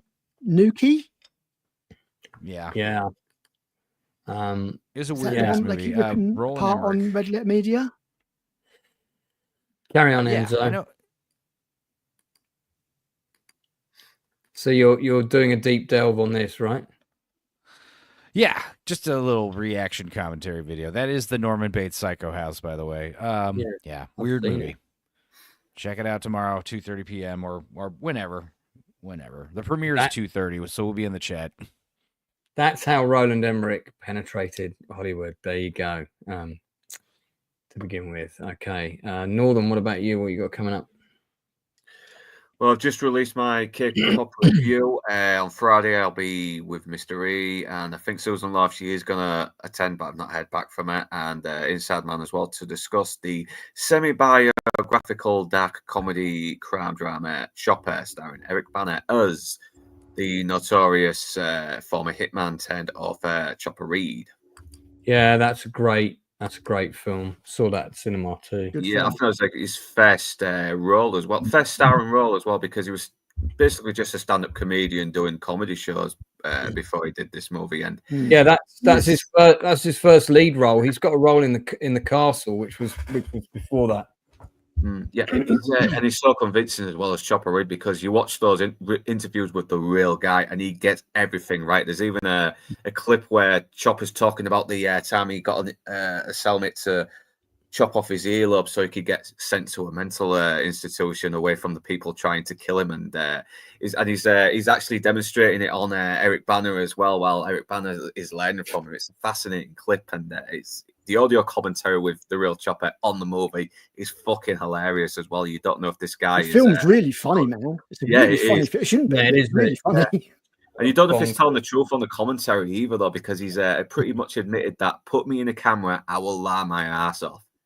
And the film is obviously... He's an entertainer as well as a gangster. Embellished. Yeah, he's funny. He's not always likable. He can be quite terrible, but he's got this mad charisma as well, despite the fact he's this paranoid sociopath. Toxic, what you got coming up? Anything? Not much, because fucking regular life and work keeps.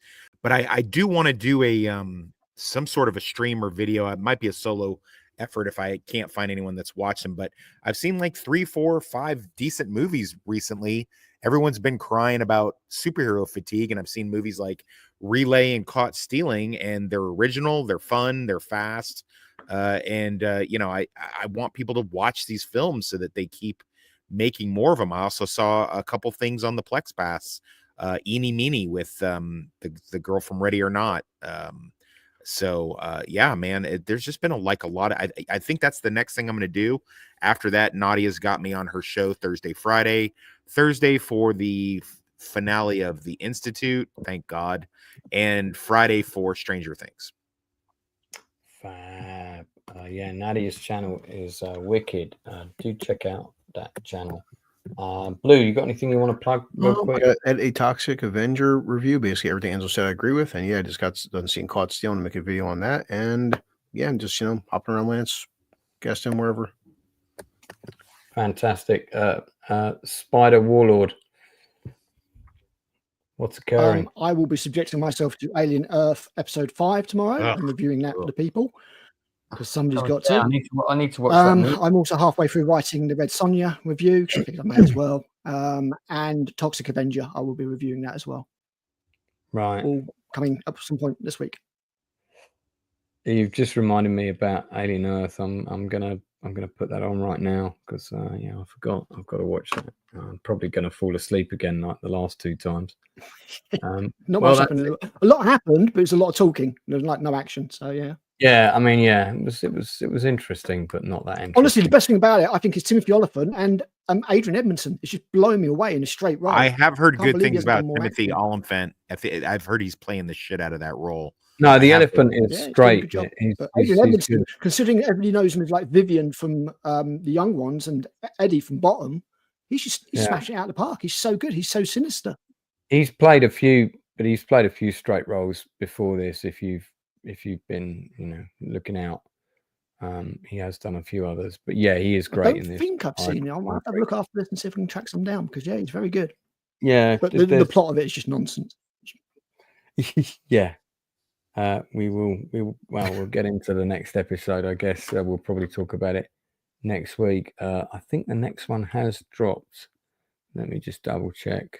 Lance, what's the flashback one, isn't it? So it's kind of like it's going to have some revelation. It's not out yet. Actually, it's not out yet. It's still episode 4 there. We don't have a specific homework assignment for next week. So just look at what new stuff is coming out. Pick something that you want to talk about. If there isn't a new one, pick an oldie that you want to talk about that you've watched recently. If something comes up in the interim. Last night I watched The Satanic Rites of Dracula. Peter Cushing and Christopher Lee in the 70s. I remember when there were and Joanna Lumley was in it. Yeah, I remember when there were bubblegum cards for that. There's an interesting documentary about Charlie Sheen dropping soon, but that's not dropping until the 10th. So that'll be in 2 weekends' time. It's called AKA Charlie Sheen. I'm quite interested to watch that. So that would be one for 2 weeks' time. There's another show coming out called The Killing Kind. On Netflix, but I think it's an old show from 2023. I don't remember seeing it then. That looks like it might be interesting. Season 2 of Wednesday is coming out this month. But whether people want to watch season 1, yeah, it was right. The girl was good. But I was quite impressed by Catherine Zeta as Morticia, but other than that, I just wasn't interested in it. Yeah, my girlfriend likes that show. I don't know. Hey, Lance, and I'm going to participate in the. Have you heard that The Long Walk has a thing where you can walk 3 miles on a treadmill while you watch the movie, and if you can't keep up, they kick you out of the theater? I've seen that as well. Yeah. I've just seen the trailer for The Long Walk. They're doing it. They're doing it in Kansas City, and I'm going for it. Oh, mate, you've got to do a video. I don't know if they'll let me if I can get away with it. Do a video before you go in and do one when you come out. Oh, right. Okay, I thought you meant like video. How long's the film? It doesn't sound too hard, to be honest. For like an hour and a half, 2 hours. Yeah, I could do it. I guess it depends how much popcorn you want to try. Yeah, I'm not eating any popcorn. Consume at the same time. That's it from us, people. We're gonna jump off now. I'm going to be getting straight off as well because it's late and we had to start this late. Same. But thanks very much. Alien Earth tomorrow. It's fine. Thanks very much for coming on. Good to see Blue Collar Loser again after hiatus for 9 years. And since last week. Always a pleasure. Big shout out to Stupenzo for helping me sort out the covers for my Brave book on more than one occasion when various things went wrong. And that will be coming out soon. And again, just remind people the Magnificent Seven plays on in 43 days. So I haven't started it yet. I'm looking forward to it. Yeah, looking forward to seeing some of you there. Blue Collar Loser, don't forget to get a seat on Rachel's Jet coming up. Oh, Critic Hour, yeah, you got my 1988 book, which I'm very, very. Hang on, you can hold that up again. There you go. It's on the list. I've got some Asimov to finish off first. Bring that with you when you come to see the play, and I'll sign it for you. And awesome. There'll be other books. Yeah, I'll bring it along. Yeah, definitely. Fantastic stuff. Okay, great stuff. All right, well, that really is it. Don't forget to keep in touch with the people that you care about. Tell them that you love them, especially if they're struggling with stuff in life. We'll be back next Tuesday at the same time. I might have another industry interview coming up. I did the one with Nicholas Rowe from Young Sherlock Holmes at fairly short notice. If you haven't had a chance to catch that, it is on the channel. It's really good. And he is going to be back for a part 2 because we kind of ran out of time. But until then,